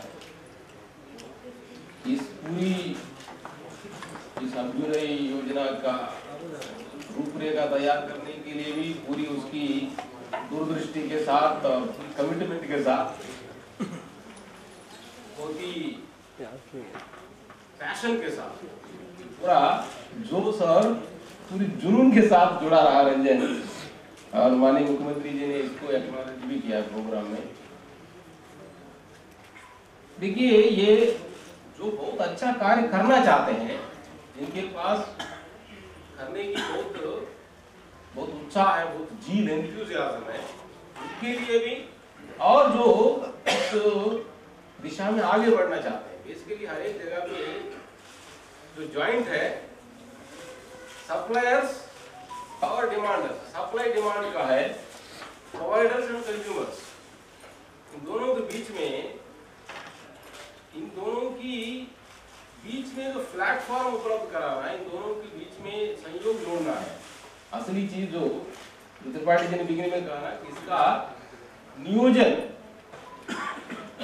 आवश्यकता और आपूर्ति, ये बेसिक बात है। इसके लिए एक माहौल बनाने की जरूरत है। माननीय मुख्यमंत्री जी ने इस कार्यक्रम को स्वीकृत करने के लिए, आगे बढ़ाने के पीछे ये बहुत बड़ी पवित्र मंशा है। और उस दिन माननीय मुख्यमंत्री जी ने बात कही है, मैंने सबसे पहले जो सिलेक्शन प्रोसेसेस में गड़बड़ियां सुनाई जाती थी, जो आयोग लेवल पे हो, जो भी सिलेक्शन लेवल पे जो बॉडीज है, वहां पे मैंने पहले उसको खत्म कर दिया। जो अव्यवस्थाएं हैं सिलेक्शन प्रोसेस में, पहले बच्चों को और सारे समाज को विश्वास जगाना जरूरी है कि ये मेरिटोरियस फंक्शनिंग है, और मेरिट को कदर किया जाएगा, मेरिट को पहचाना जाएगा, और मेरिट की सम्मान होगा, और मेरिट को बढ़ावा दिया जाएगा। पहली पॉइंट। अदरवाइज जो है केवल सिफारिश के आधार पर या पैसे के आधार पर आदमी नौकरी मिलने लगेगी, वो बड़ा दुर्भाग्य की बात है। मेरिट पे, क्योंकि भाई संविधान में सबको समान अवसर उपलब्ध कराया जाए, एवरीवन इज इक्वल, ही तो डेमोक्रेसी की खूबी है। स्वस्थ समाज की यही परिचय है। हर एक जगह पे एक नियम, कायदा, कानून के अनुसार योग्य व्यक्ति को उनकी योग्यता के अनुसार, कानून कायदे के अनुसार उसको प्रतिष्ठा और कार्य करने के लिए, योगदान देने के लिए अवसर मिलना चाहिए। प्रतिष्ठा और अवसर की समता ये संवैधानिक मूल्य है। हमारे महापुरुषों ने जो त्याग तपस्या करके जो आजादी लाई है, और उनकी जो आदर्श है अच्छे और स्वस्थ समाज बनाने का, उन्होंने त्याग तपस्या इसलिए किया है कि भाई आने वाले हमारे जो भारत की समाज है और भारत की व्यवस्था है उत्कृष्ट होगी। और उत्कृष्ट होने के लिए जो मूल्य बताया गया है कि भाई न्याय, समानता और बंधुत्व, प्रतिष्ठा और अवसर की समता, हर एक व्यक्ति की गरिमा, हर एक व्यक्ति को अपनी अपनी क्षमता के साथ आगे बढ़ने के लिए, इसी को माननीय प्रधानमंत्री जी बड़े सिंपल शब्दों में बोलते हैं, सबका साथ, सबका विकास, सबका योगदान, सबका विश्वास, सबको साथ लेके चलना है। तो सबको कैसे साथ लेके चलेंगे? और सभी लोगों को समान अवसर, पारदर्शिता, ये बिना भेदभाव, बिना कोई सिफारिश, दबाव, प्रभाव, इन सब से मुक्त कर देंगे सिस्टम में, तब मेरिट उभरेगा। और सभी लोगों को जब सिस्टम पारदर्शी रहता है, सिस्टम अच्छा होता है, बहुत सारे लोग जो वेल मीनिंग पीपल होता है समाज में, हमेशा सहज रूप से योगदान देने के लिए, अभी कमिश्नर साहब ने 2-4 लोगों का नाम उल्लेख किया है, पर यहाँ पे जितने लोग बैठे हैं और बाहर भी बहुत लोग हैं, उनको ये विश्वास दिलाएं इस समाज में हर एक व्यक्ति के अंदर कुछ अच्छा करने की भावना रहती है, तभी तो इंसान है। हर एक व्यक्ति में अपनी क्षमता का, हर एक व्यक्ति अपनी क्षमता तो इस्तेमाल तो करता ही है, कोई व्यक्ति खाली नहीं रहता, कुछ करता रहता है, उसको अवसर देंगे कुछ करेगा, उसको उसके अंदर ऊर्जा है, ऊर्जा रुकती नहीं है। जैसे दिमाग सोचेंगे भाई मुझे कुछ नहीं सोचना है, खाली नहीं रहता, दिमाग दौड़ता है, जो ऊर्जा है उसकी बड़ी नेचर है। इसलिए भगवान ने बोला कि नाहि किंचित क्षणमपि यावतिष्ठति अकर्मकृत् कार्यते हि अवश्यः कर्म प्रकृति जैर्गुणात् नाहि किंचित क्षणमपि यावतिष्ठति अकर्मकृत्। कोई व्यक्ति खाली नहीं बैठ सकता। हमारे ऋषि मुनि लोगों ने बहुत बड़ा रिसर्च किया है, आर पार देखा है कि कैसे ये मन का क्या स्वभाव है, इस शरीर का क्या स्वभाव है और मन का क्या स्वभाव है, और मन और शरीर के बीच में क्या रिश्ता है, और मन के आगे भी क्या है, मन के आगे भी क्या है, और मन की ये पूरी चीजों को, इसलिए भारत को विश्व गुरु कहा है। यदि भारत को यदि हम लोग बहुत मजबूत बनाना चाहते हैं, उत्कृष्ट बनाना चाहते हैं, इसको विश्व के स्तर पर प्रतिष्ठा कायम करना चाहते हैं, ये अभ्युदय स्कीम उसी लेवल पे, उसी को आगे बढ़ाने के लिए, इसलिए माननीय मुख्यमंत्री जी ने उस दिन इनॉग्रेशन में ये बात कही है। इस अभ्युदय स्कीम की परिभाषित करते हुए, ये तो अभ्युदय निःश्रेयस सिद्धि तद्धर्म, ये धर्म से उपजा है अभ्युदय स्कीम। ये भारतीय मनीषी के जो चिंतन से उभरा है, ये तो अभ्युदय निःश्रेयस सिद्धि ही। हमारे महापुरुषों ने केवल यहाँ का ही जीवन को नहीं देखा, इसका आगे का भी जीवन है। अधिकांश फिलॉसफीज में पूरे विश्व में पुनर्जन्म पे विश्वास करते हैं। केवल इसी जन्म ने यहाँ पाया, खाया पिया, मरा, चला गया, ये नहीं है। ये चारवाक फिलॉसफी, आप लोग फिलॉसफी के स्टूडेंट्स पढ़ते होंगे, चारवाक का, चारवाक की हमारे यहाँ पे भी क्या, पूरे विश्व में भी कहीं पे भी उसकी मान्यता नहीं है। क्योंकि चारवाक के सिद्धांत के आधार पर चलेगा और एक दूसरे के ऊपर शोषण करेगा, और एक दूसरे का जो जितनी भी पुरानी एपार्थीड हो, कॉलोनियल सिस्टम हो, हालांकि वो लोगों ने बोला नहीं है चारवाक, लेकिन वो चारवाक फिलॉसफी है। दूसरे के ऊपर कब्जा कर लेना, दूसरों को हक मार लेना और दूसरों से गुलामी करा लेना, ये सभी यही तो चारवाक फिलॉसफी है। और जिन लोगों ने ये किया है, हालांकि उनका जो लॉजिक आप लोग पढ़ रहे हैं इस समय, कॉलोनियल सिस्टम में ऐसा नहीं बोलेंगे तब तो अन्याय करने के लिए, दूसरों को लूटने के लिए। वो कहेंगे भाई यहाँ पे असमर्थ लोग रहते हैं, इनको रूल करना नहीं आता, इसलिए हम लोग यहाँ पे रूल करने आए हुए हैं। ये कैमोफ्लेज करना है केवल लोगों को भ्रमित करने के लिए। हालांकि जैसे जैसे लोगों में समझदारी बढ़ी है, उस समय तो पुराने जमाने में बहुत सारी ये जो मॉडर्न वैल्यूज है, लिबरल वैल्यूज है, ये समाज में व्याप्त ही नहीं थे। जो नैतिकता की बातें धर्मशास्त्रों में भले ही हो, लेकिन लोगों तक, समाज में बहुत कम लोगों तक ये बातें जानकारी में थी। इसलिए उस समय कॉलोनियल सिस्टम पनपी थी, और धीरे धीरे पूरे विश्व से एक कॉलोनियल व्यवस्था, दूसरों के ऊपर जो कब्जा करना है, जो टिरानी है, वो ऑलमोस्ट समाप्त हो गया। लेकिन पॉलिटिकल वे में भले ही समाप्त हो गया, लेकिन इकोनॉमिकली, सोशली अभी भी बहुत सारी समस्या अपने देश में, जो आदर्श में सारा विश्व को ज्ञान देने वाली और विश्व को स्वस्थ समाज के निर्माण के लिए मार्गदर्शन देने वाला अपने देश में के बहुत सारी समस्या है। एक विशेष रूप से इसको देखा गया कि जो वंचित लोग हैं, बहुत मेहनत करना चाहते हैं, उनके अंदर तपस्या करने की शक्ति है, लेकिन उनको मार्गदर्शन, जो सपोर्ट मिलना चाहिए, ना मिलने की वजह से लोग कर नहीं पाए। इसी को पहचान के ये माननीय मुख्यमंत्री जी इसको शुरू किया है कि भाई ये हमारे लिए कंपटीशन नहीं है कि जो प्राइवेट संस्थाएं, कोचिंग सेंटर चल रहा है उसको बंद होना चाहिए, वो भी चले। प्राइवेट स्कूल भी चलते हैं, गवर्नमेंट स्कूल भी चलते हैं, प्राइवेट हॉस्पिटल भी चलते हैं, गवर्नमेंट हॉस्पिटल भी चलते हैं, लेकिन जो स्वस्थ समाज की जो व्यवस्था है, जो पे कर सकता है 5 स्टार होटल में जाके खाएगा, भाई जो नहीं पे कर सकता है उसी तरह का उसको बहुत कम पे आवश्यकता की पूर्ति होनी चाहिए। सरकारी स्कूल भी है, प्राइवेट स्कूल भी है। ये जो हम ये भी नहीं कह सकते कि हम सब लोग तो अधिकांश लोग सरकारी स्कूल में पढ़ के आए, ये भी जरूरी है कि प्राइवेट स्कूल में कुछ फैसिलिटीज अच्छा हो सकता है। जैसे गवर्नमेंट हॉस्पिटल है, प्राइवेट हॉस्पिटल है, ये जरूरी नहीं कि प्राइवेट हॉस्पिटल में बहुत अच्छी क्वालिटी के डॉक्टर हो, गवर्नमेंट हॉस्पिटल में ज्यादा अच्छे क्वालिटी के डॉक्टर होते हैं।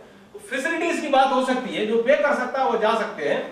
लेकिन ये जो सिस्टम इंट्रोड्यूस करने से ये जो ज्ञान का एक व्यापार टाइप का बदल गया, इसमें बहुत पाखंड पनप गया है, बहुत झूठ मूठ का प्रचार होने लगा, जहां पर कोई वैल्यू नहीं है, जो पूरे देश के बहुत सारे सेंटर्स ऐसे तैयार हो गया, उसको आकर्षित करते हुए बहुत ज्यादा संख्या में वहां जाते थे और वहां पे बहुत बड़ा शोषण होता था और उनकी दिमाग के बहुत गलत रास्ते पे लोग चलने लगते थे। ये बहुत बड़ी जो कोरोना के दौरान जो एहसास हुआ है कि हमारे प्रदेश के लोग, बहुत सारे लोग बाकी अन्य प्रदेशों में, अन्य सेंटर में बहुत जमा हुए थे, उसको निकालने के लिए बहुत बड़ी योजना बनानी पड़ी। इसकी पृष्ठभूमि में देखा जाए, ठीक है, कोई भी चीज जो चल रहा है समाज में पाखंड के आधार पर, झूठ के आधार पर, गलत प्रचार प्रसार के आधार पर, क्योंकि ये दुनिया में एडवर्टाइजमेंट से बड़ी चलती है, ब्रांडिंग एडवर्टाइजमेंट, जिसका मूल्य कम है उसकी एडवर्टाइजमेंट ज्यादा है। सब लोग इतनी दिनों से हम लोग सुन रहे हैं कोको कोला बेकार है, लेकिन उसका कहां मानते हैं लोग। बहुत सारी चीज ऐसे है समाज में जिसकी वास्तविक मूल्य कम है, लेकिन उसको प्रचार प्रसार की वजह से लोग आकर्षित हो जाते हैं और ठगे जाते हैं लोग।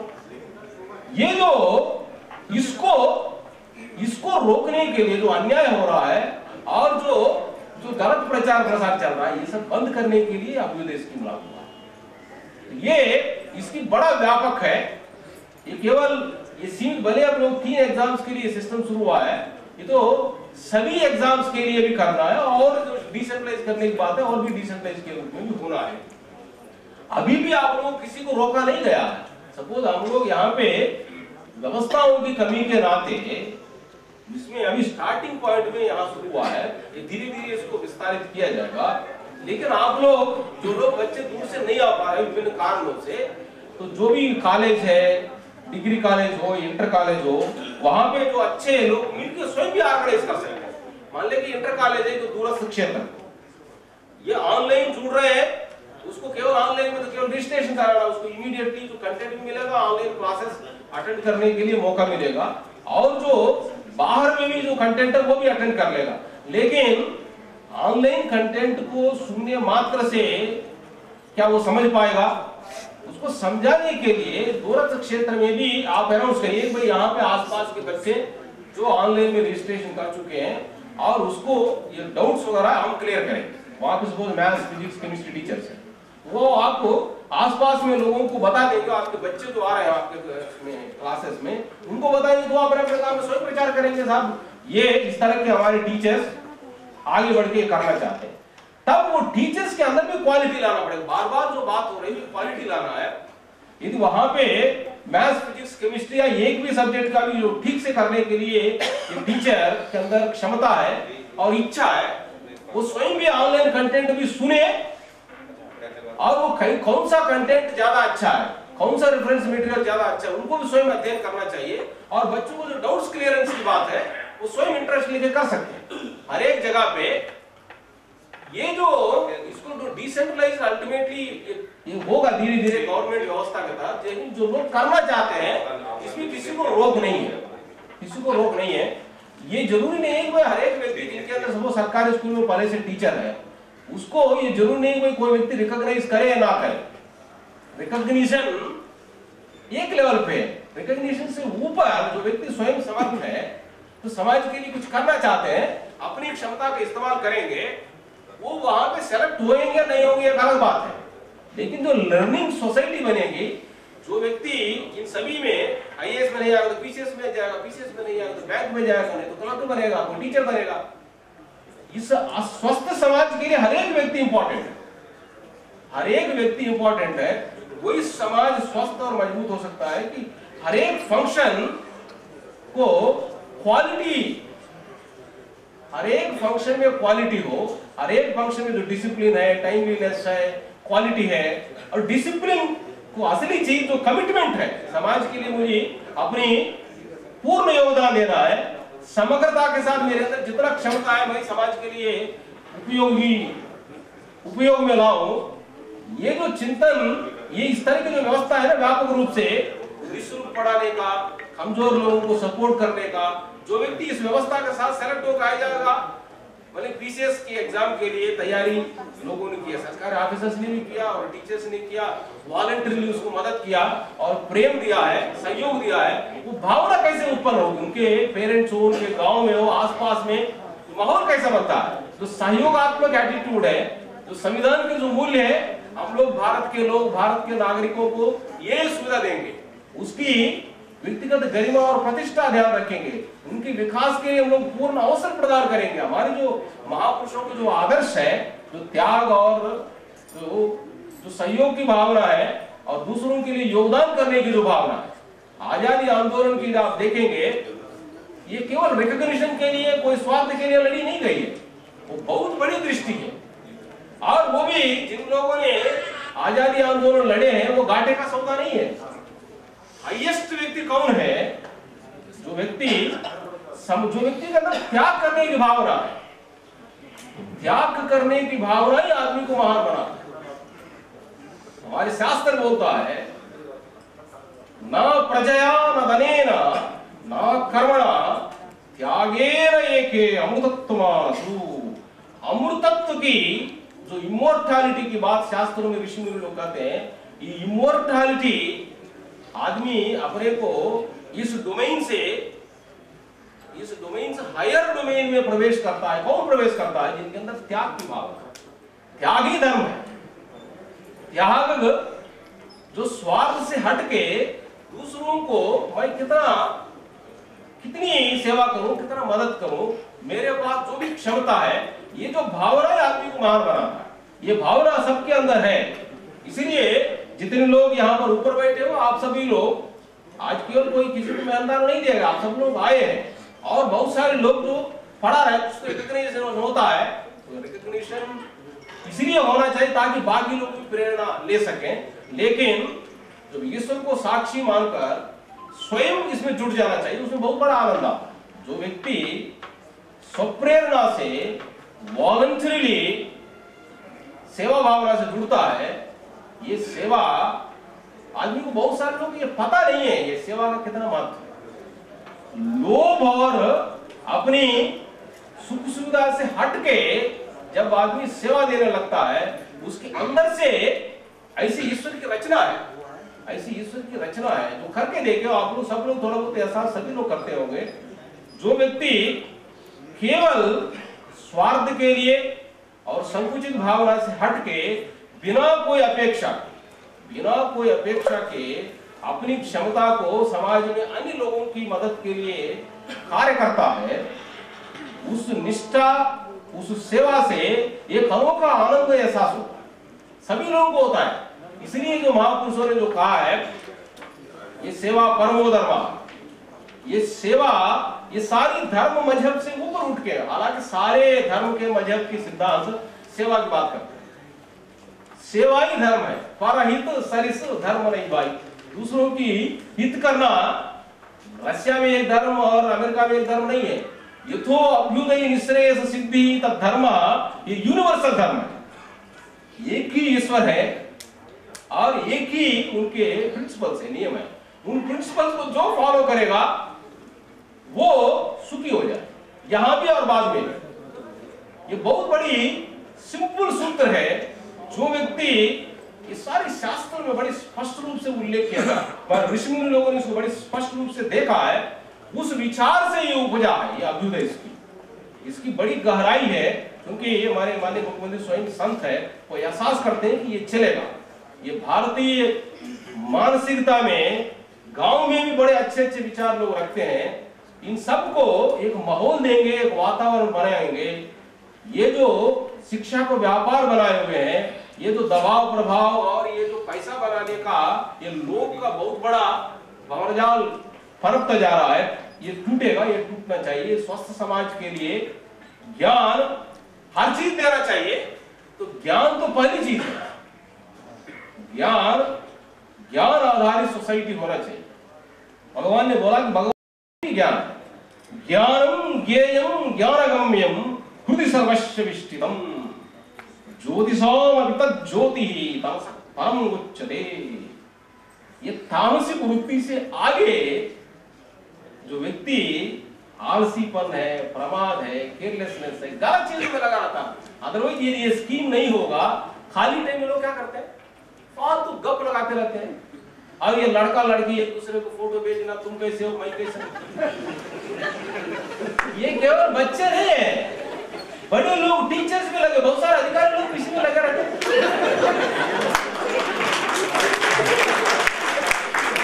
कोई सकारात्मक नहीं है। आदमी बड़ी बड़ी मुंडियन चीजों में ये इस पे अट्रैक्शन में आदमी चला जाएगा। नहीं बड़े भाई ज्ञान का मेटेरियल थोड़ी देना पड़ता है, क्या देखता रहता। अधिकांश टाइम किस में चला जाता, सारा दिमाग खराब कर लेते। दिमाग खराब, बच्चों का भी दिमाग खराब है और टीचर्स का भी है और अधिकारी लोगों का भी है। ये जो नकारात्मक समाज का निर्माण हो रहा है, इसको रुकना है, अदरवाइज समाज बहुत बर्बाद हो जाएगा। ऑलरेडी बहुत घर घर में बड़ा तमाशा हो रहा होगा, सभी लोग एहसास कर रहे होंगे। टीचर भी हो घर में, अधिकारी भी हो घर में, तमाशा देख रहे होंगे। क्योंकि आदमी के अंदर अनुशासन बिगड़ जाएगा, गलत चीजों की ओर चला जाएगा। एक कैसे पॉजिटिव माहौल क्रिएट किया, पॉजिटिव माहौल क्रिएट करने के लिए ज्ञान के क्षेत्र में आदान प्रदान, एक सकारात्मकता माहौल बहुत बड़ा काम करता है। माहौल जमीन को खाली छोड़ देंगे उसमें बबूल उगता है, वही जमीन को उसको ठीक से उसको जोतेंगे, बोएंगे, पानी देंगे, वो तो बगीचा ही बन जाएगा, फसल भी उगने लगेगा।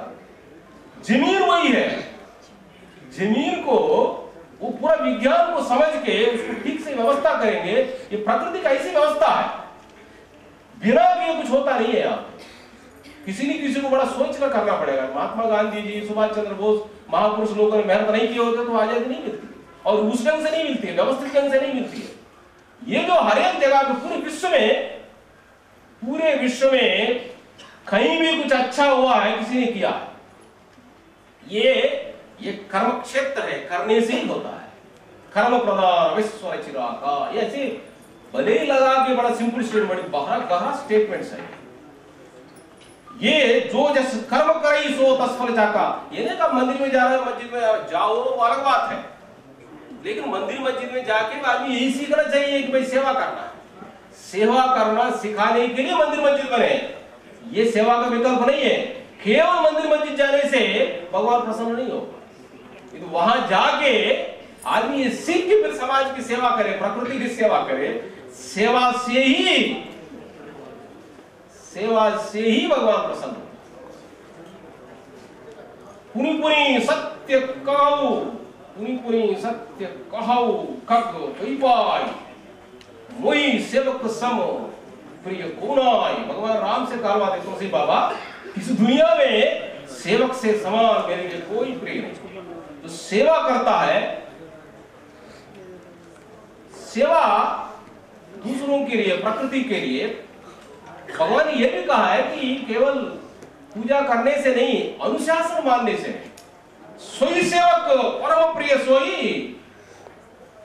मोई अनुशासन मानई जोई।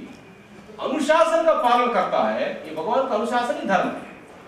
भगवान का अनुशासन ही धर्म है। और ये अनुशासन क्या है, पर ही तो सर धर्म नहीं बन। अधिक से अधिक लोगों को कैसे हित करें, हित करने के लिए स्वयं सामर्थ्य बढ़ाना पड़ेगा। जैसे भाई बहुत सारे टीचर उत्साह के साथ हम पढ़ाना चाहते हैं, और पढ़ाना तो आता नहीं है और पढ़ाना चाहते हैं, सीखना पड़ेगा। जिसको आता है वो पढ़ाना नहीं चाहता है, जिसको नहीं आता बड़ा उत्साह के साथ जाएगा पढ़ाने। ये भी इसलिए हम लोगों ने अनुरोध भी करना सारे अधिकारी लोगों को, ये भी ध्यान दें क्या बोल रहे हो, सोच समझ के बोले। और जो पढ़ाने के लिए भी आ रहा है वो भी थोड़ा पढ़ के आ जाए, ठीक से समझ के आ जाए। और बच्चे जो नीचे बैठता है वो जरूर समझ लेता है, वो भले ही अनुशासन उनके अंदर हो या ना हो, तो टीचर का अनुशासन वो समझ ही लेता है।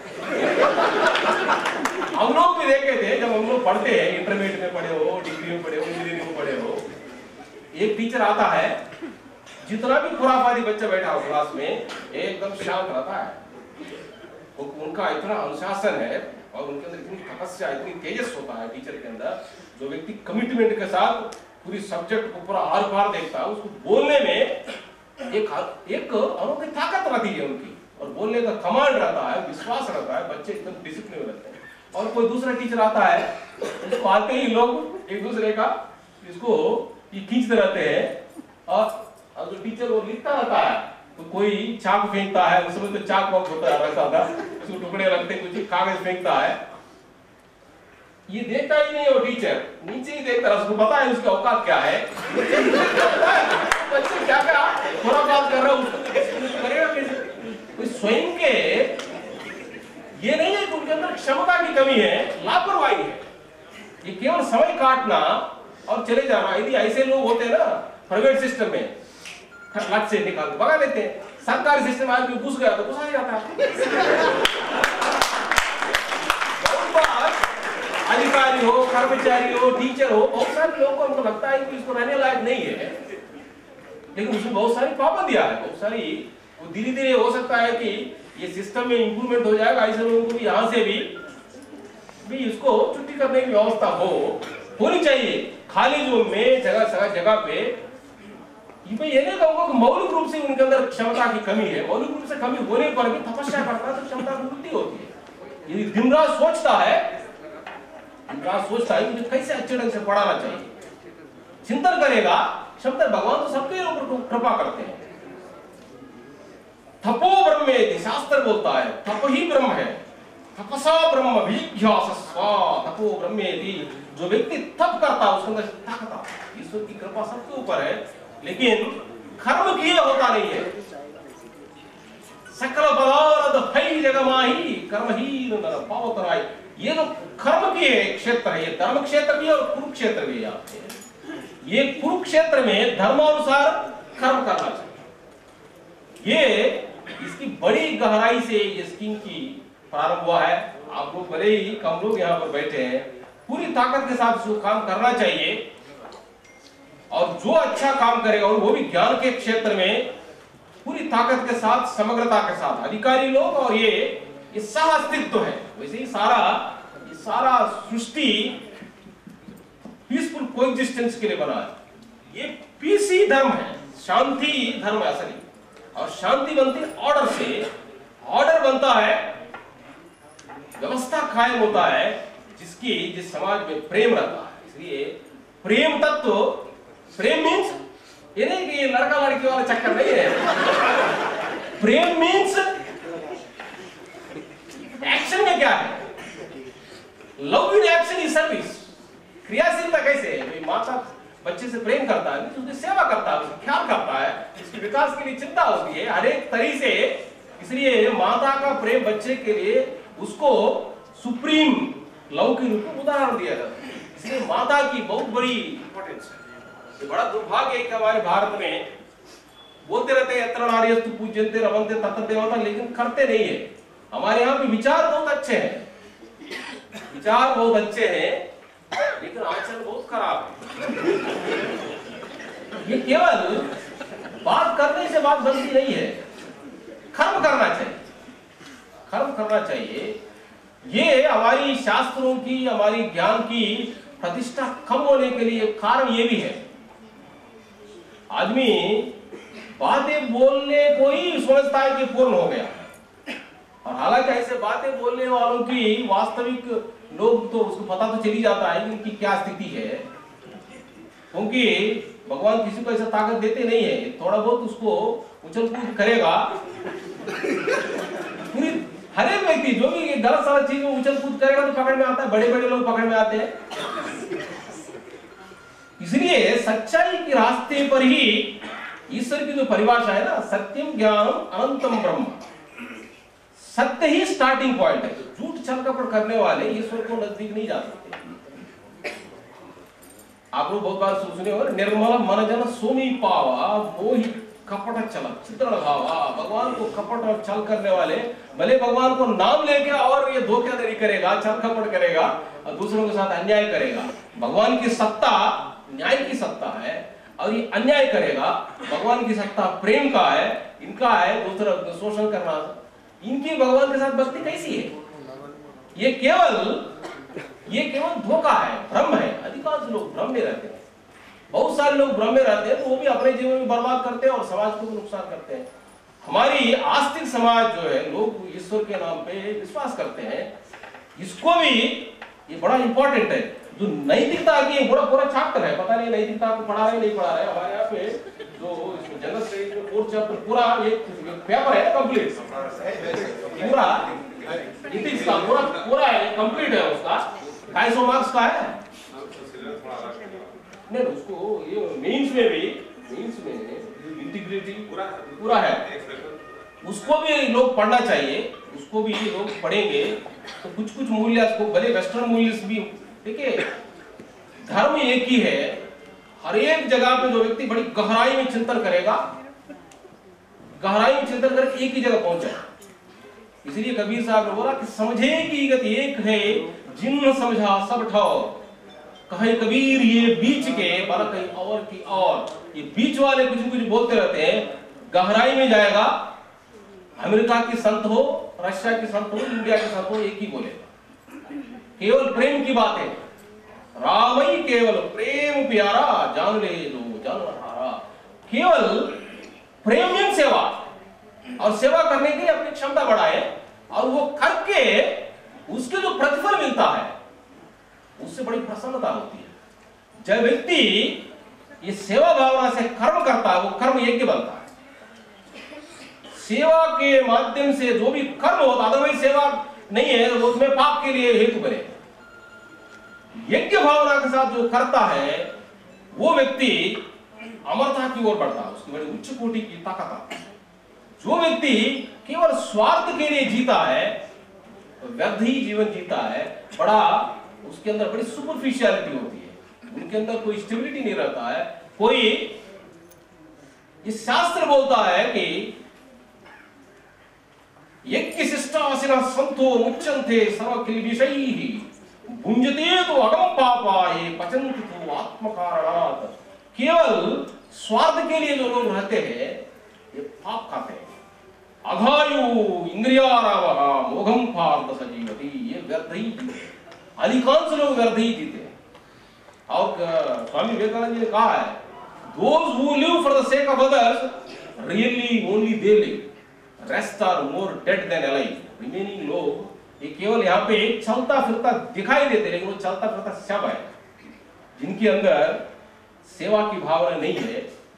तो हमारे ऋषि मुनि लोगों ने बड़ी गहराई से देख के ये बातें कहा है, और इन मूल्यों से गुजरते हुए ही हम लोग अपने भारत को मजबूत बना सकते हैं, श्रेष्ठ बना सकते हैं। ये श्रेष्ठता लाने के लिए ये अभ्युदय स्कीम लोगों के बीच में एक प्रेम संबंध के साथ और ज्ञान की कैसे विस्तार किया जाए। भले ही ये केवल आईएएस पीसीएस में कितने लोग सेलेक्ट हो जाएंगे क्या है, उन्होंने तो जुनैद ने बोल ही दिया है 700 लोग ही आना है, बाकी लोग कहाँ जाएंगे। उनके अंदर यदि क्षमता बढ़ेगा, जिस क्षेत्र में जाएगा, प्राइवेट क्षेत्र में जाएगा उसके अंदर अनुशासन है, उनके अंदर क्षमता है, जिस क्षेत्र में जाएगा उस क्षेत्र को ऊपर ले जाएगा। हर एक व्यक्ति अपने अपने लेवल पे इसको ऊपर ले जा रहा, अच्छी भावना के साथ आएगा। ये इस दृष्टि से बड़ा इंपॉर्टेंट है, इसको व्यापक रूप देना है। और माननीय मुख्यमंत्री जी ने बड़ी गहराई से सोच के योजना को लागू किया है। जितने लोग इससे जुड़े, बड़े आप सब लोगों की धन्यवाद है, और आप सब लोग बड़ी पवित्रता के साथ जुड़े हैं। आप सब लोग बधाई के पात्र हैं। मुझे पूरी आशा है, केवल भले हम लोग यहाँ पर 300-400 लोग बैठ के बात कर रहे हैं, ये भावना ये सब जगह फैलनी चाहिए। मेरी बात सुनने के बाद कितने लोग बिना रिकॉग्निशन मिले ना मिले, मिलना चाहिए, वो नहीं कर रहा हूं, लेकिन अपने मनोयोग से स्वयं ओनरशिप के साथ इस कार्यक्रम को सफल बनाने के लिए पूरी ताकत के साथ जुटने के लिए तैयार है। कौन कौन पूरी ताकत के साथ काम करने के लिए तैयार, हाथ उठाएं। सबको बहुत बहुत शुभकामनाएं। अपने भारत को श्रेष्ठ बनाना है, ये विश्व गुरु बनाना है। बहुत सारे ज्योतिष आचार्यों ने कहा है, बहुत सारे लोगों का समय बीतता गया, अब आने वाला समय भारत का है। ये भारतीय मूल्य और भारतीय ऋषि मुनियों का आदर्श अब धीरे धीरे हो रहा है। धीरे धीरे हम देखते हैं कि जगह जगह पे जिस तरह का माहौल बन रहा है, ये आएगा, आना है। यदि भगवान ने यदि थोड़ा बहुत मदद करेंगे इसमें, ये मदद क्या करेंगे भगवान, पवित्र लोगों को आगे बढ़ाएंगे और दुष्ट लोगों को स्वयं भी प्राकृतिक रूप से भी लोगों को बड़े अनोखे तरीके से दंड भी मिलने लगेगा। ये धीरे धीरे ऐसी व्यवस्था बनेगी जो पाखंडी लोगों को व्यवस्था नहीं मिलेगी। यहाँ पे सामाजिक, आर्थिक, राजनीतिक क्षेत्रों में अच्छाई को बढ़ावा देने वालों को अच्छे लोग आगे बढ़ने के लिए मौका मिलेगा, जो खराब लोगों को जगह नहीं बचेगी। ये व्यवस्था कायम करना है, अच्छाई को बढ़ावा देना है और प्रेम से रहना है। और बुरे लोगों से ज्यादा नहीं, हमको बुराई से मतलब है। और बुरे व्यक्ति को दंड इसलिए मिलना चाहिए, वो बुराई है। जब वो बदलेगा वो भी हमारे साथ शामिल हो जाएगा। महात्मा गांधी जी ने जो कॉन्सेप्ट बताया है, ये फिलॉसफी के साथ इस फिलॉसफी के साथ हम लोग आगे बढ़ना है। मुझे पूरी आशा है यहाँ का जो माहौल देखते हुए कि पूरा सफल होगा, बरेली मंडल और अन्य लोगों के लिए भी ये एक मिसाल पेश करेगा। सबको बहुत बहुत शुभकामनाएं। जय हिंद, जय भारत। बहुत बहुत धन्यवाद सर। निश्चित रूप से आपका उद्बोधन हम सब के अंदर नई ऊर्जा का संचार करेगा और हम एक नए संकल्प के साथ इस योजना के उद्देश्यों की प्राप्ति में लगेंगे।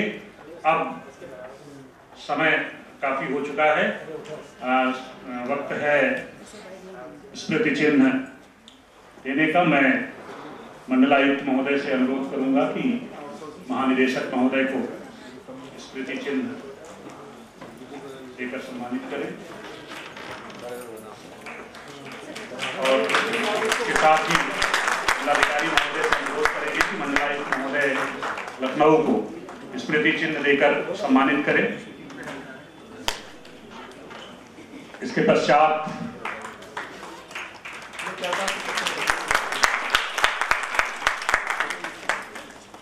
धन्यवाद ज्ञापन के लिए मैं आमंत्रित करूंगा। फिर राष्ट्रगान का कार्यक्रम है। इसके बाद सभी के लिए चाय और स्नैक्स की व्यवस्था है।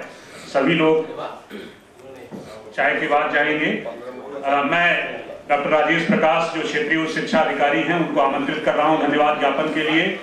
धन्यवाद ज्ञापन विशेष रूप से प्रोफेसर जो हमारे तीनों जो संस्थान जहां हमारा प्रशिक्षण चल रहा है उनके जो इंस्टीट्यूशनल हेड हैं, प्रोफेसर विनय ऋषिवाल हैं विश्वविद्यालय के, डॉक्टर सुंदर सिंह हैं बरेली कॉलेज बरेली से और डॉक्टर हरविंदर सिंह है राजकीय इंटर कॉलेज के। तीनों लोगों ने रात दिन मेहनत की है, इनको विशेष रूप से धन्यवाद। मैडम रजिस्ट्रार मैडम बैठी हुई हैं यहाँ पर और मौर्य जी डिप्टी रजिस्ट्रार साहब हर वक्त हमेशा मौजूद रहे हैं हम लोगों की किसी भी अनुरोध को स्वीकार करने के लिए। डॉक्टर साहब क्षेत्रीय उच्च शिक्षा अधिकारी महोदय धन्यवाद ज्ञापन करेंगे। नमस्कार सर, आज के इस अभ्युदय कार्यशाला में मंचासीन उपांग के महानिदेशक श्री एल वेंकटेश्वर लू साहब, एमजेपी रुहेलखंड विश्वविद्यालय के कुलपति प्रोफेसर के.पी. सिंह साहब, मंडलायुक्त लखनऊ श्री रंजन साहब, मंडलायुक्त बरेली मंडल श्री रणवीर प्रसाद जी, जिलाधिकारी श्री नीतीश कुमार जी, वरिष्ठ पुलिस अधीक्षक बरेली श्री रोहित सजवाण जी, श्री जुनैद साहब,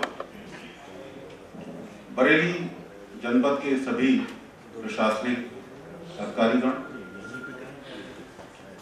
एमजेपी रुहेलखंड विश्वविद्यालय के कुलपति, कुल सचिव मैडम, उप कुल सचिव और अन्य सभी महाविद्यालय से आए प्राचार्यगण, सभी संबंधित महाविद्यालयों से आए शिक्षकगण और सभी छात्र छात्राओं, जैसे कि आज इस कार्यशाला में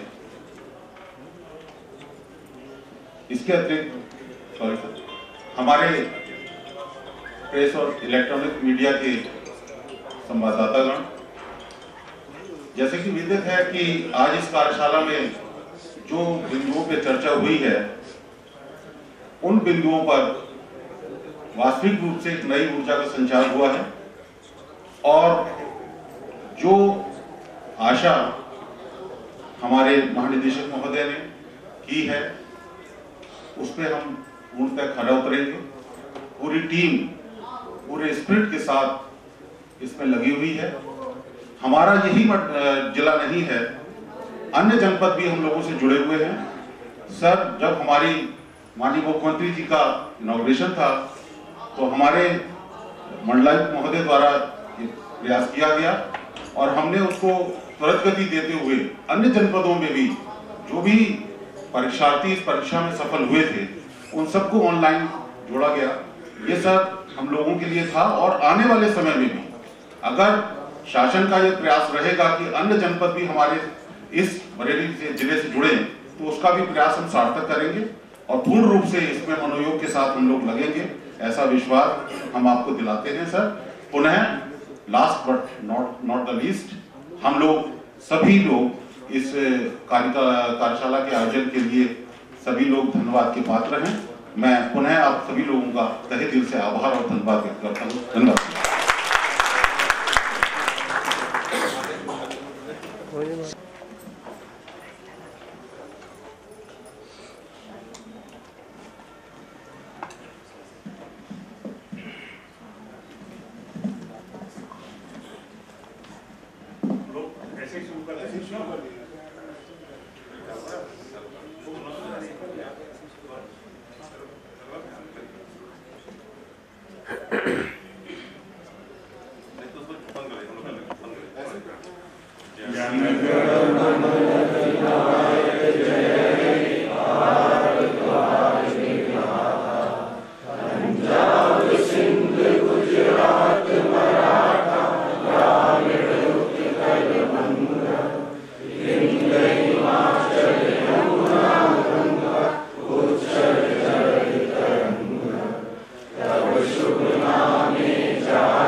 सभी लोगों से अनुरोध है कि बाहर चाय की व्यवस्था है, चाय पी करके ही जाएंगे।